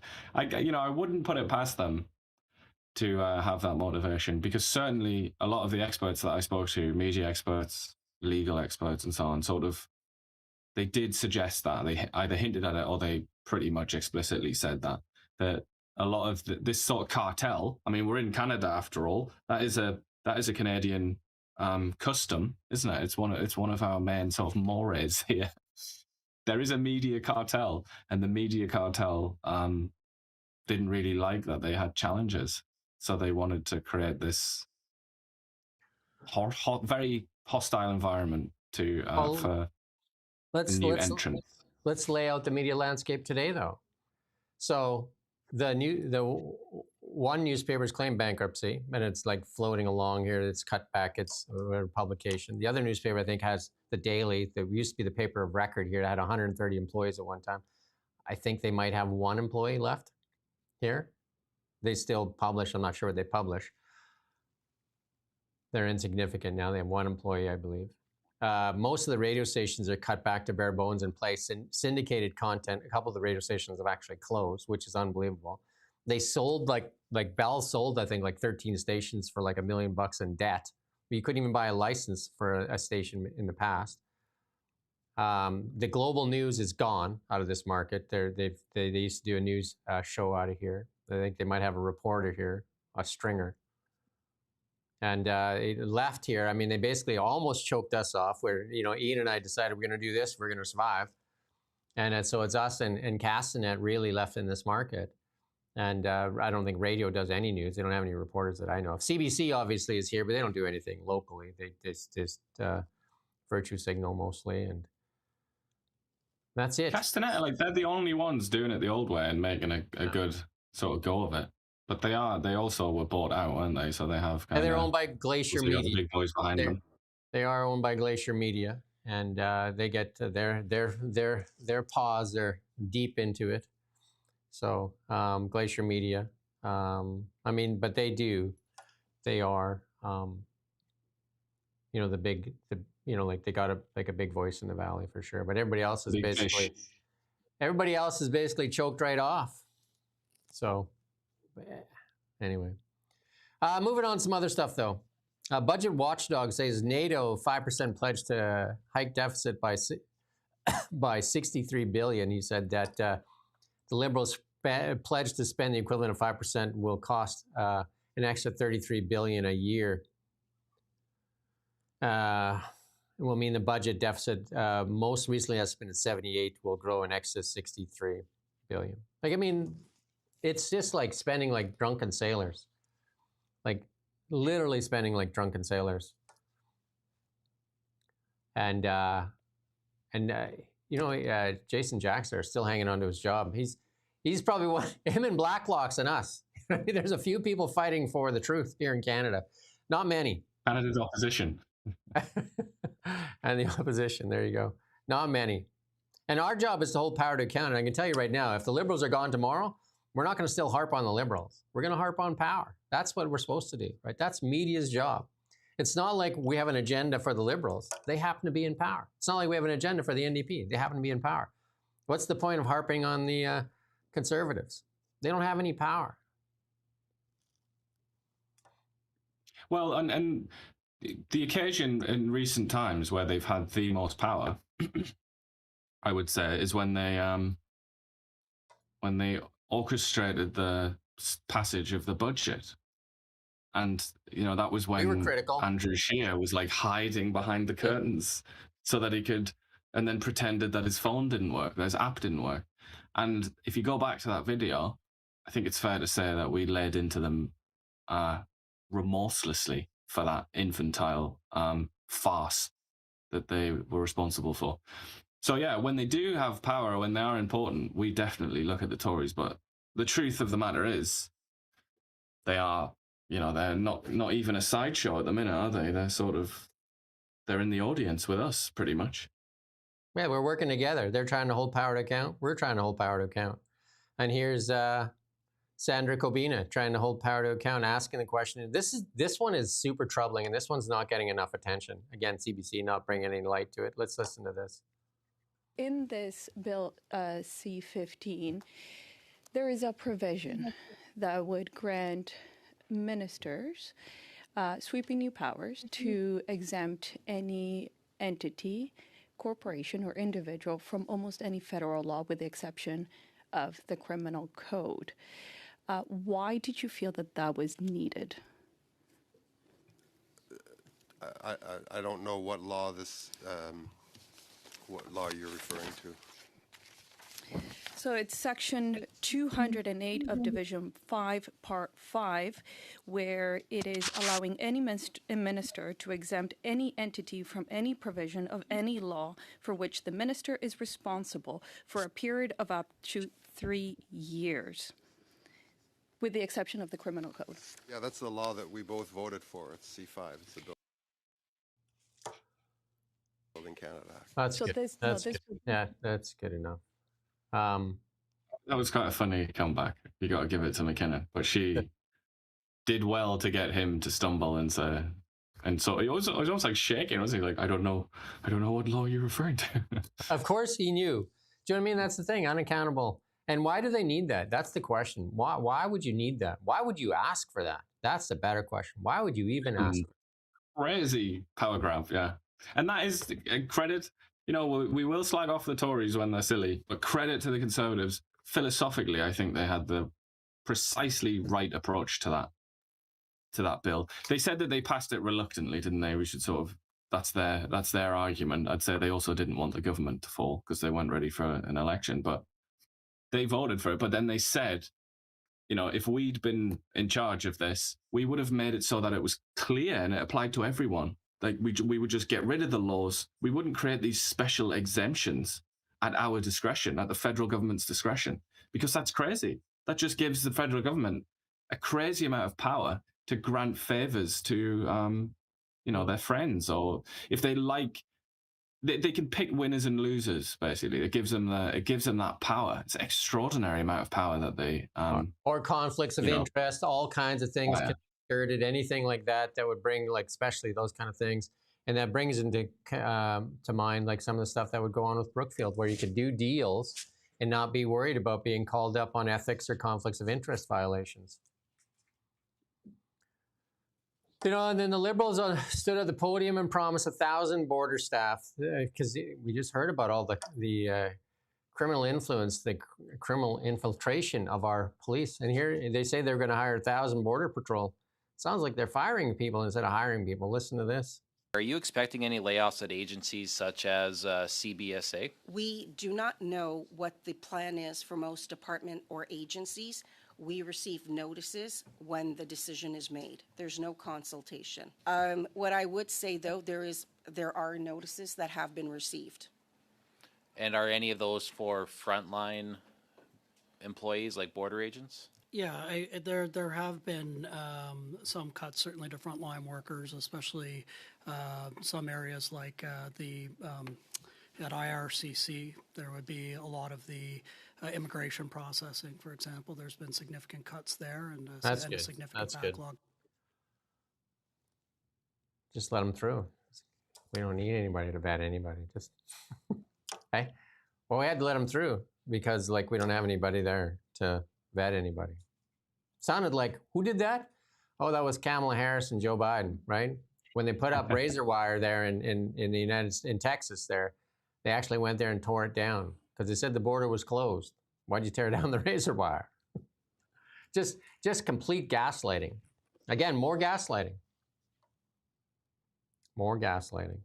And this one here, we're going to keep bringing it up almost every day. Tamara Litch brings it up. Go to the next one. Next. And more. We interviewed John Carpe there. Look at Ian and Jim there. Look pretty snappy, but I think I got my tie today. My tie is actually red. I don't know why it's coming across as pink, but looks very pink. Looks very pink. Our color guy. We need to get a color guy. So we need more. We need to raise more money. You get one of those, the pieces of paper where you. There you go. You get your white. Still no response on the abuse of power and privilege by invoking the Emergencies Act. Nothing. Like the reporters, they had Mark Carney in front of a podium. Nobody thought that they could ask what's going on with the Emergencies Act. Like you lost an appeal. And John Carpe says likely only have 30 days for the Supreme Court, and they likely have no grounds to appeal it. So why isn't anybody talking about how this government violated Canadians' rights and freedoms by abusing their powers by invoking the Emergencies Act? There should be resignations. And there's a lot of them still there. Anand, I don't know, Philippe Guilbeault, Jolie, Mark Carney advised them. Mark Carney advised them to freeze their bank accounts. He was there. How many other ones were there? They're still there. Nobody answers to it. And then some of the Tamara Litch is sharing on her X some of the private hand notes that Chrystia Freeland scratched out there, basically saying, call them terrorists. We need to label them as terrorists. And then she fed that to the CBC. And what did CBC do? Gladly trotted that out. Let's not forget that reporters were actually jumping up on trucks and taking pictures of VIN numbers and doxing them online. And also sharing the GoFundMe list. That's what the reporters did in Canada. Instead of holding power to account and wondering, hey, is this a violation of invoking the Emergencies Act? That's weird. We did those stories. You can go back and look at what we did. We interviewed truckers there. We interviewed Okanagan truckers that were there. And we got in trouble for it from the other media outlets saying, how dare we go against the narrative? That's not how media works. We're not in some kind of cartel. We're definitely not in the cartel. We'll be outside the cartel, if anything. I can tell you right now, this show is probably not getting any fans from any of the other media outlets. Do you remember Tracy Gray as well? I guess, I don't know if she did it with permission of the Conservative Party, the big wigs, but she went down, didn't she, and like took a picture. I think she gave them like a cup of coffee or something. It's like a picture of her with a Tim's cup, I think, and with the trucks. And she got into loads of trouble for that. Yeah. Like that was Polyev did too. just Polyev crazy, isn't it? Yeah, Polyev did it as well. Yeah. We're just John talking to Gotti has people. asked a question, by the way. John Gotti's chucked over some sausage roll coins and has asked, if you could ask Trump a question, what would you ask him and why? John's made a few contributions today. Thank you for that, John. If we could ask one question, I'd love to do a sit-down interview with him. Like, I mean, that would be bloody amazing. Yeah. One makes it harder. I mean, I know how I could get. I know what I can ask him. I got the headlines question. around the world. Let's do this. You do your question. I'll do mine. My question is, if you're running Canada today, what's your plan? That's my question. Get lots of headlines. Yeah, that's a good one. And then Yours? why? You need to explain why. And yours? You got a question? Well, if I wanted to get global headlines, I would ask him some sort of question about nuclear weapons, I think. And I would say, like, I would tease him. I'd say, the Chinese communists are saying, like, you would never nuke China. Like, would you ever nuke China? Something like that. Then he would just say something stupid. But I mean, if I wanted it to be Canada related, I would ask him, I would just say Pierre Poilievre was 20 points ahead and he was going to win like a giga majority. The Conservative Party were going to win a massive majority with a lot of policies that I would have thought a Republican Party member such as yourself would be sympathetic with. In the event, the Liberals won because of you. And I just say, are you proud of yourself? Are you happy with that? Are you glad that happened? And the reason why I'd ask that question is because he hasn't explained himself. There was absolutely no, he's completely unapologetic. He's proud, if anything. He's referenced it a number of times. Why would anybody, if Trump really is like on the center right or whatever, why would he celebrate having got somebody from the progressive left or center left or whatever he calls himself, Mark Carney, into power over somebody on his sort of side of the political aisle? Doesn't really make sense. Somebody said in the comments it was kind of funny that John Carpe is showing the size of something there. But I would say that John Carpe is just showing the morals of the Canadian media. They're about that big. Elon Musk. And this is the truth here. This is a truth bomb. You can tell which is the good side and which is the bad side by who wants to restrict your freedom of speech. That's a truth right there.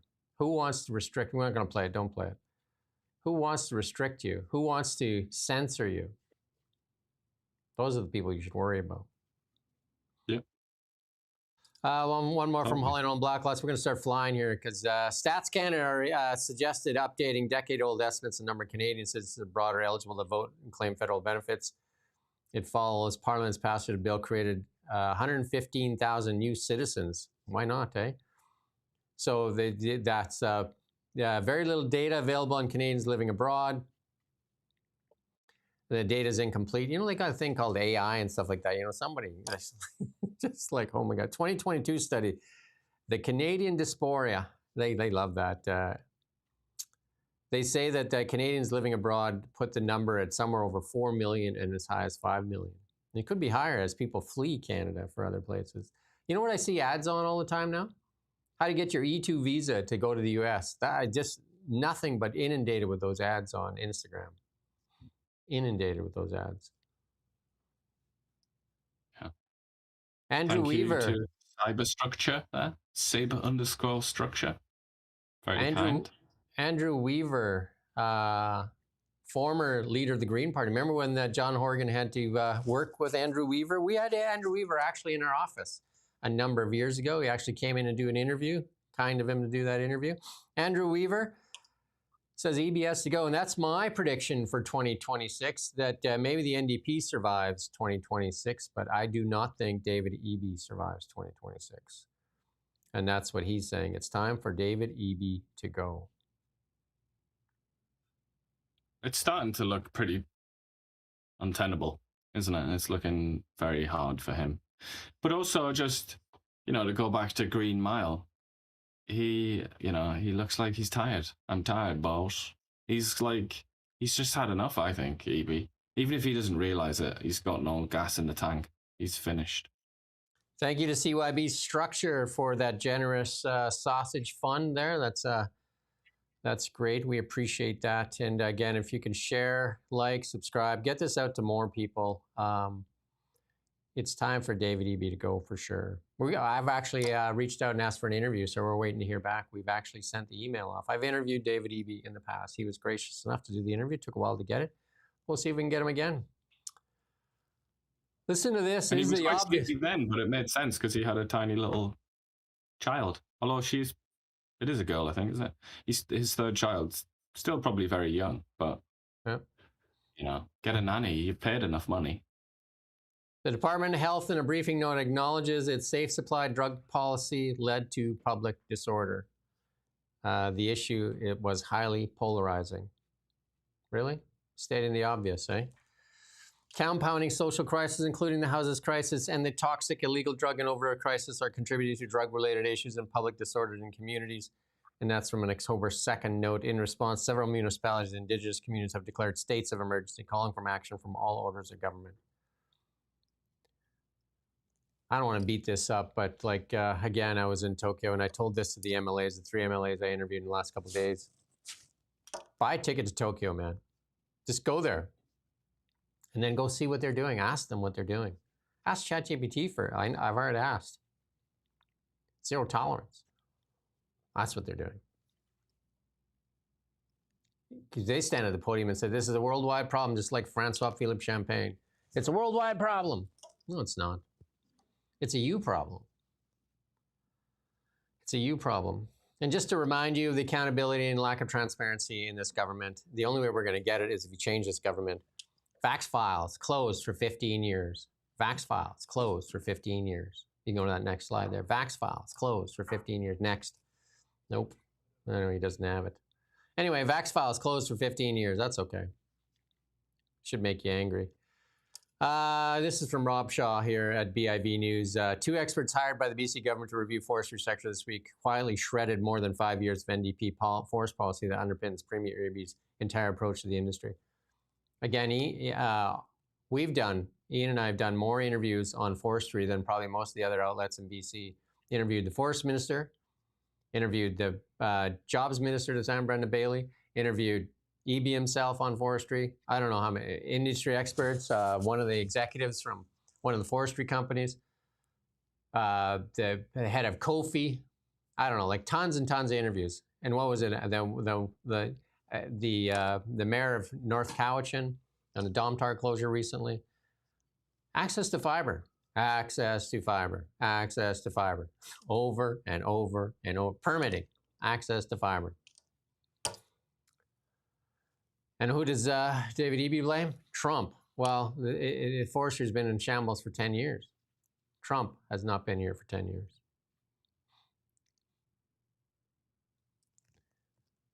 It's the problem is, like you go and read that report. If you go in the story, you can read the report. Operators face declining fiber supply, straining mills and communities, and often leading to short-term decisions that undermine future stability. Fiber, permitting. Like, it's not rocket science. Apparently it is. JD Vance. Jamil's on his way to meet him, but he says the Europeans are lying. JD Vance accused the European leaders lying about the significance of concessions that they made to the U.S. over Greenland. The American president said, vice president said, the idea that they haven't made any accommodations or concessions is not true. Again, like the virtue signaling, even with Canada, they are asking, the reporters are asking, yesterday, wasn't it? Yesterday we did the story that is Canada going to get nuclear weapons? And is Canada sending troops to Greenland to defend Greenland from the Americans? What troops are we sending? Like, do they even listen to the question they're asking in their head? Do they let it rattle around in there for a second? The virtue signaling is still paramount in Canadian media and in Canadian politicians. The virtue signaling is still paramount for them. It's over. It's just so over. far behind the times. Yeah, it's over. They? It's over. It's like they've got a perm in the 1990s or something. It's like that was the last decade, guys. Yeah. So when people go after you, if you're listening here, if they go after you with virtue signaling and all that stuff, just say you had your decade and you squandered it. It's over. Move on. We're not listening anymore. Shut up. Shut up. But I mean, there has to be some kind of there has to be some kind of link there. The fact that they're so far behind the times on questions like that, and that they're behaving as if it's like 2016 or something like that. And also that it takes them so long to realize when their policies are stupid and don't make sense, like the EV sales mandate that they've just finally got rid of. How many years after people pointed out that was foolish and stupid and ridiculous? They're just slow in general, aren't they? They're very slow on the uptake. I want to point out we're very appreciative of everybody that comes here and listens, especially people that stick around for the whole show. I mean, we see your names in here, and we really try to interact, and we appreciate many of you that we see on a regular basis. It's kind of like a family. Joe's there all the time, and we really appreciate that. And you're sharing it out there, Diana and all those other people that are here all the time. Heidi. We appreciate that. Like CBC won't let you comment. I mean, we can make Canada better if we all work together and just call it out. Like, just don't allow this cancel culture to work anymore, and speak with common sense and family values and all that kind of stuff, and call out the obvious. And and to share this far and wide. We cut this up now too into clips, and it's long because there's so much to talk about. Like if we had to pick, like what's CBC? They feed you a bunch of TDS stuff. We're not feeding you TDS stuff. We recognize that the Americans are our #1 trading partner. We rest comfortably underneath the safety of their umbrella. We need to patch that relationship and understand where we fit in that relationship and stop acting like sanctimonious spoiled brats. We need to compete and make them need us, not the other way around. Sanctimonious fools is not where we need to be. Listen to this here. Scott Jennings, he's one of the guys on the CNN, one of the lone guys that has a conservative viewpoint on CNN. I don't know how he does in day, and I must get a fat check or something, like, because I'd go crazy sitting there listening. But Scott Jennings is dropping a bomb here. Listen to this. The Scott Jennings Show, more breaking news for you today, and it is a political earthquake. Two of the most powerful medical institutions in the United States just blew up one of the left's most protected sacred cows. The American Society of Plastic Surgeons and the American Medical Association have now both gone on the record saying the same thing. There is insufficient evidence to justify gender transition surgeries for minors, and these surgeries should generally be deferred to adulthood. That's not conservative media, that's not Republicans, that's not Donald Trump making a social media post. That is the medical establishment finally backing away. The plastic surgeons, 11,000 of them, now warn that chest, genital, and facial surgeries for minors are irreversible and unsupported by solid long-term evidence. And the AMA, for the first time, is saying out loud what trans cult activists spent years trying to suppress. That's good. That we you don't can go watch the full thing from Scott there if you're so interested, but watch it if you want. Don't. What is that? What's Salem News Channel? I never heard that before. Scott Jennings Show. Scott Jennings breaking off and starting his own show. Christian radio, apparently. Scott Bessent, he's a very calm guy. He was sitting in committee and he's basically saying, we're not going to play the clip because he's basically saying what we're saying in Canada, saying adding 10 to 20 million illegals demanding housing leads to inflation. Yeah. And the same thing goes in Canada. Yeah. If you add more people than the country can serve, it leads to inflation, leads to lack of access to healthcare. Well, it's a mixed bag, isn't it? It does also bring inflation down because wages are suppressed. But then things like housing, which we all know, we've all suffered from the high housing prices, or many of us have anyway, they fly up, don't they? It's a mixed bag. We're not going to play this clip either, but it looks like they were talking about diplomacy with Iran, and that seems to have run the gambit. And San Rubio was saying that diplomacy is over. So likely there's another shoe to drop in this thing right away. If you need a message on, if you don't believe us on cancel culture is dead, here's one of our favorites, Constantine here, telling you about, go ahead, cancel me, try it, do it. We'll play this clip here. Over the last few days, there's been an attempt by a few non-entities on social media to have me banned from further question time appearances. These people still think it's 2016 when these tactics worked. Let me explain something to you. You've had the monopoly on the microphone for a long time, and it's made you lazy, and it's made you arrogant. More than 2 million people now watch and listen to Trigonometry. 100,000 read my Substack every week. Our show is part of a massive ecosystem of alternative media, which is the reason the legacy media is dying. You can keep trying to cancel people from the conversation to maintain your echo chamber. But even if you succeed, all that will achieve is driving more people into our arms. If you really hate my views and what I stand for, there's only one thing you can do. Make better arguments. Good luck. You're going to need it. One final thing. A lot of people... That's good. That's quite what we full say. of himself, isn't he? Yeah. Talking about non-entities on social media. I mean, 5 minutes ago, that was him.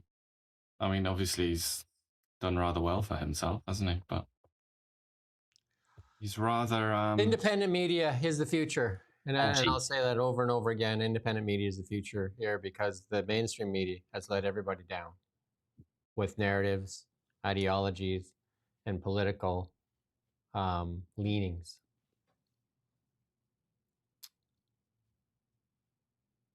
He says iguanas are falling out of the trees here and they taste like chicken.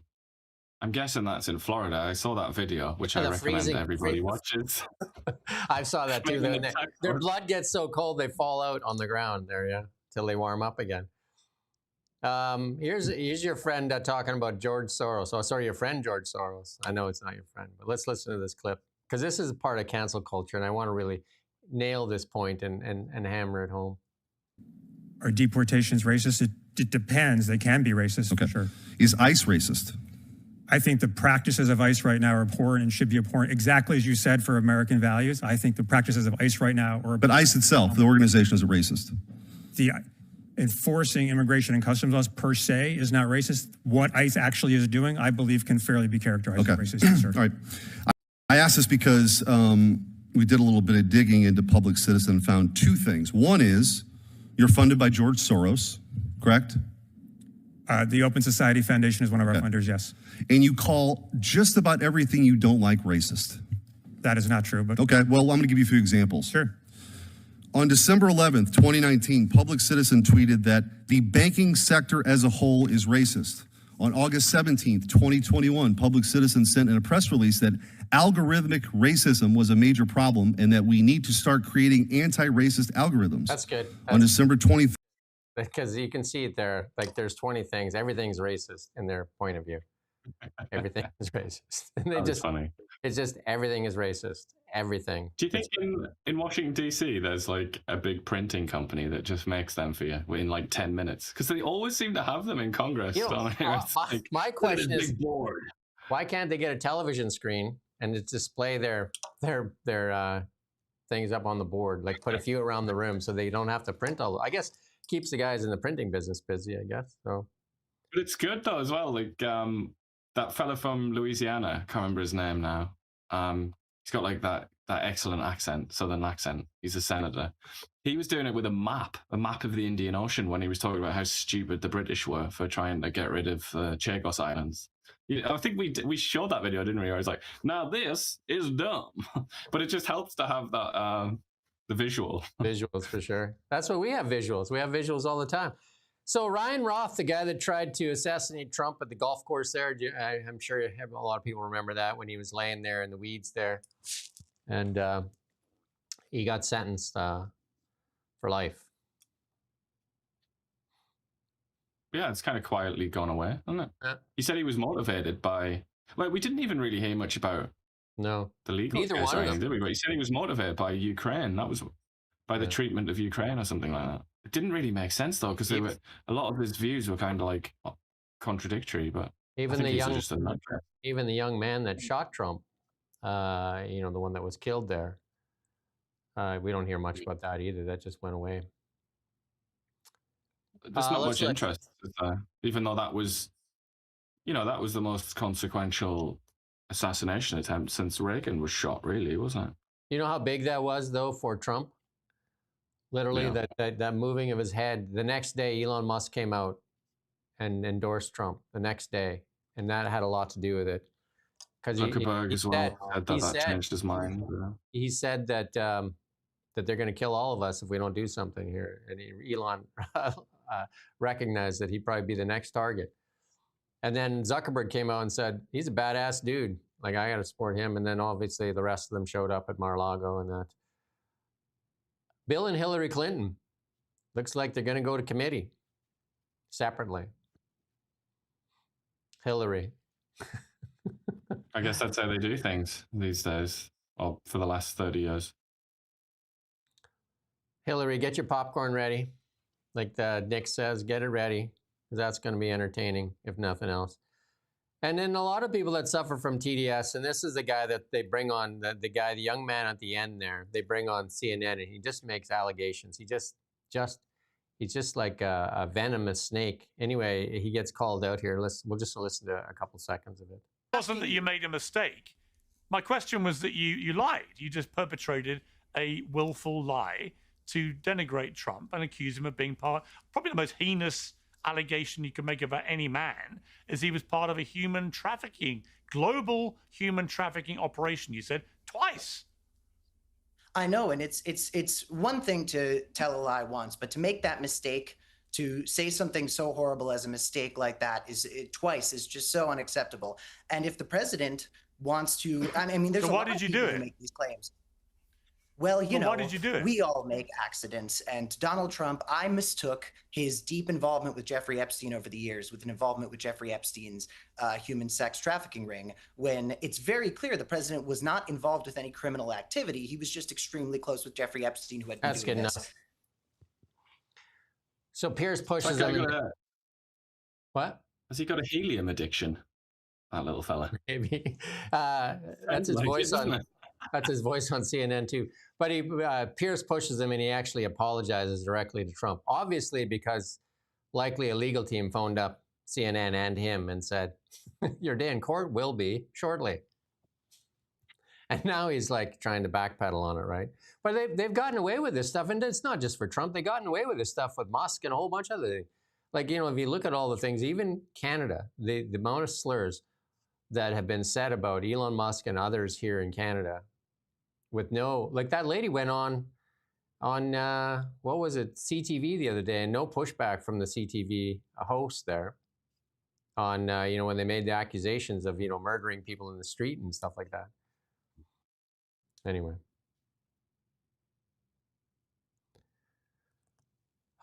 your friend. Let's finish it up with your buddy here, Keir Starmer. Let's listen to the calls for his resignation from Kemi. I'm not going to get this. Badnoch. There you go. Let's listen. She's got a powerful voice. Her and Keir aren't going out for sausage rolls. I tell you that for nothing. It cannot go on. It is now up to Labour MPs to do the right thing. I know there are many of them who are horrified by what has happened. We saw that in the House of Commons just yesterday. They might now expect the Prime Minister to take responsibility, but we know he won't. He will have to be dragged out of number 10. So, I am making them an offer. If they want the change they know the country needs, come and speak to my whips, and let's talk seriously about a vote of no confidence to force the moment.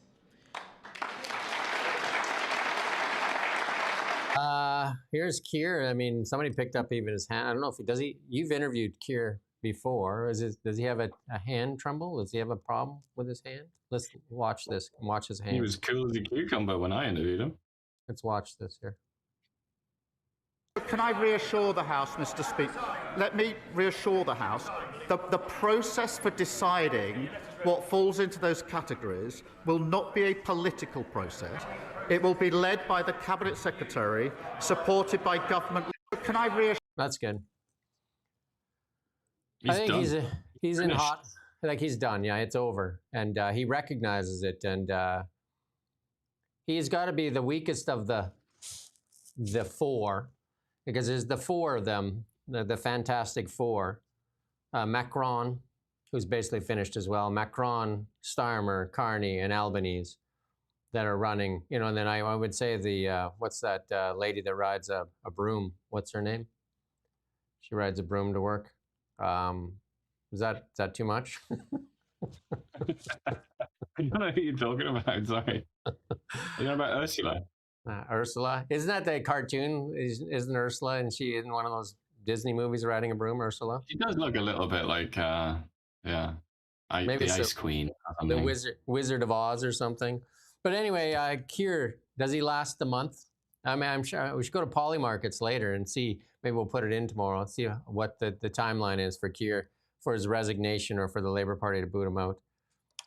It just depends on the Parliamentary Labour Party and how long it takes them to organise the shanking, the defenestration of this man. But they've wanted him out for ages. Well, look at you pulled it up. There you go. That was quick. Look at that. Look at that budget we got going. We should give him sausage rolls more often. It's rocket fuel, Rommel fuel. Rommel, the Desert Fox pulled it up just like that. Hey, let's put that back up there. I want to see where we're at here. What's the timeline? Yeah, February 28th. That's a low. December. What? Good money to be made there if you know something. But the public doesn't know. I'd say by June. I mean, it's a pretty good bet. I mean, because that's I don't think he lasts 30 days. Like these things usually go. They just need to get the coup organized. Basically, that's what will be happening now. They'll be trying to figure out who's going to do it. Who's going to stab Caesar. I don't think there's going to be a bunch of people with tears when he goes either, other than Mark Carney, because Mark Carney and Keir seem to be pretty good buds. But they will rue I think they'll rue having done it, because I imagine the person that they're going to replace him with will be an even bigger failure. And they'll start saying in a couple of years, like, we should have just kept Keir. We always like to end on a good note for sure. And we do have a good note or a funny note anyway. But Elon Musk has put this out here. This is interesting. He does these podcasts. We should get him on here. Maybe we should ask. It doesn't hurt to ask, right? But let's listen to this little clip here. It's harder to scale on the ground than it is to scale in space. Any given solar panels can do about 5 times more power in space than on the ground. So it's actually much cheaper to do in space. My prediction is that it will be by far the cheapest place to put AI will be space in 36 months or less, maybe 30 months. 36 months? Less than 36 months. You can mark my words. In 36 months, but probably closer to 30 months, the most economically compelling place to put AI will be space. And then it will get like ridiculously better to be in space. You know, once you start thinking in terms of what percentage of the sun's power are you harnessing, you realize you have to go to space. You can't scale very, very much on Earth. But by very much, to be clear, you're talking like terawatts. Yeah. That's good. Well, you get the idea. But the point is, the Americans they have some of the brightest minds down there. And Well, go away, lightning rod. He is, though, to be fair. He is, and he comes across quite badly in it, but... Anyway, they have an aspiration to go to space, and I think that is the new frontier, as well as the ocean. But and we're fighting about whether we can get a pipeline. Is he? You know, he said he's made this prediction. Is he actually putting his money where his mouth is? Is he actually in the process of moving his data centers to space? Yeah, he is, and I'm not even going to answer lightning round. You don't want to go back into timeout. Just come on, man. Just talk about the issues instead of just making up stuff. Like, geez whiz, man. Like, I like you, but just... He's also like, come on, he's not. That's not in the Epstein files. There's nothing to suggest that he's... You're making like this string goes over to this string and that string goes here. Just like, come on, man. Come on. Like they say, come on, Joe Biden. Reflects badly on him, I guess, because of the language in retrospect, now that we know. Hey, it's over. Cancel culture is over. It's over. It's over. It's certainly not going to work on Elon. It's done. It's over. It's over, man. Stop lamenting its demise. It's over. That's the thing. Cancel culture is over. Stop having them shame you by saying just nonsensical things. It's just over. And that's the show's over today. We went way over today, but there's so much going on. And somebody said about the Fabian. I'm just going to look that up because I don't even know what that is. Somebody said how my Fabian lesson's going. I don't know if that's a slight or a prop or what that is. I know people don't like these glasses. Maybe I'll get them painted black or something. Or I get the old school glasses, you know, the big black frames, the Magoo glasses. Anyway, we thank everybody that sticks around for the full show. It's amazing. And we cut these up into smaller segments now so they're easy to share and get out there more. And our channel has grown significantly. And we really got to thank the people that showed up early. I think Lightning Rod, I mean, that's why we like him. He was one of the original guys when there was like 30 of us here. He would slag on us, right, when there was 30 and say, your show sucks, you guys suck, everything. I don't mind when people say we suck, but hey, just stick to the topics at hand. Oh, you're back on the starvation now. All right. What's that? What? On the what? He's back to claiming Elon's responsible for the starvation of 15 million people. Like, you're going to go back in a timeout if you're just going to make up nonsense again. Just come on. But also, like, it's obviously not working. Like, we're just laughing at you. You got to try harder. Got to be better, man. Got to be better. Be better. Fabian, based on the Roman general Fabius. There you go. See, I'm learning today. Based on the Roman general Fabius, who defeated Hannibal in this wolves in sheep's clothing. There you go. That's our show. It's basically about how to win when you're weaker, when you're weak. And the Fabians supposedly did it by infiltrating the system. For sure. And that's us. Over many, many years and generations, bring about socialism. Well, that's it. That's us for sure. We're being socialists, aren't we? I think. I mean, that's obvious. David and Goliath. I just got a message here that we got flagged on TikTok for spreading misinformation. Wonder what that misinformation would be pushing against the narrative. There you go. Misinformation. That's hilarious. TikTok, anyway, the great TikTok geniuses have decided what is and isn't true. These dorks sitting in, where are they? It's somewhere in China. Just like, yes. By my calculations, this is false. You are going against the Liberal Party. That's obviously misinformation. Cheers. We're back tomorrow at 9 a.m. I don't think, is there any other interviews today? Do we have anything else? We do have somebody at 11:30? Holy cow, we have somebody at 11:30. Oh, you know what? I got a mining guy at 11:30. In 5 minutes, I got a mining guy. We're going to talk about the state of mining in Canada. Wow. All right, cheers. See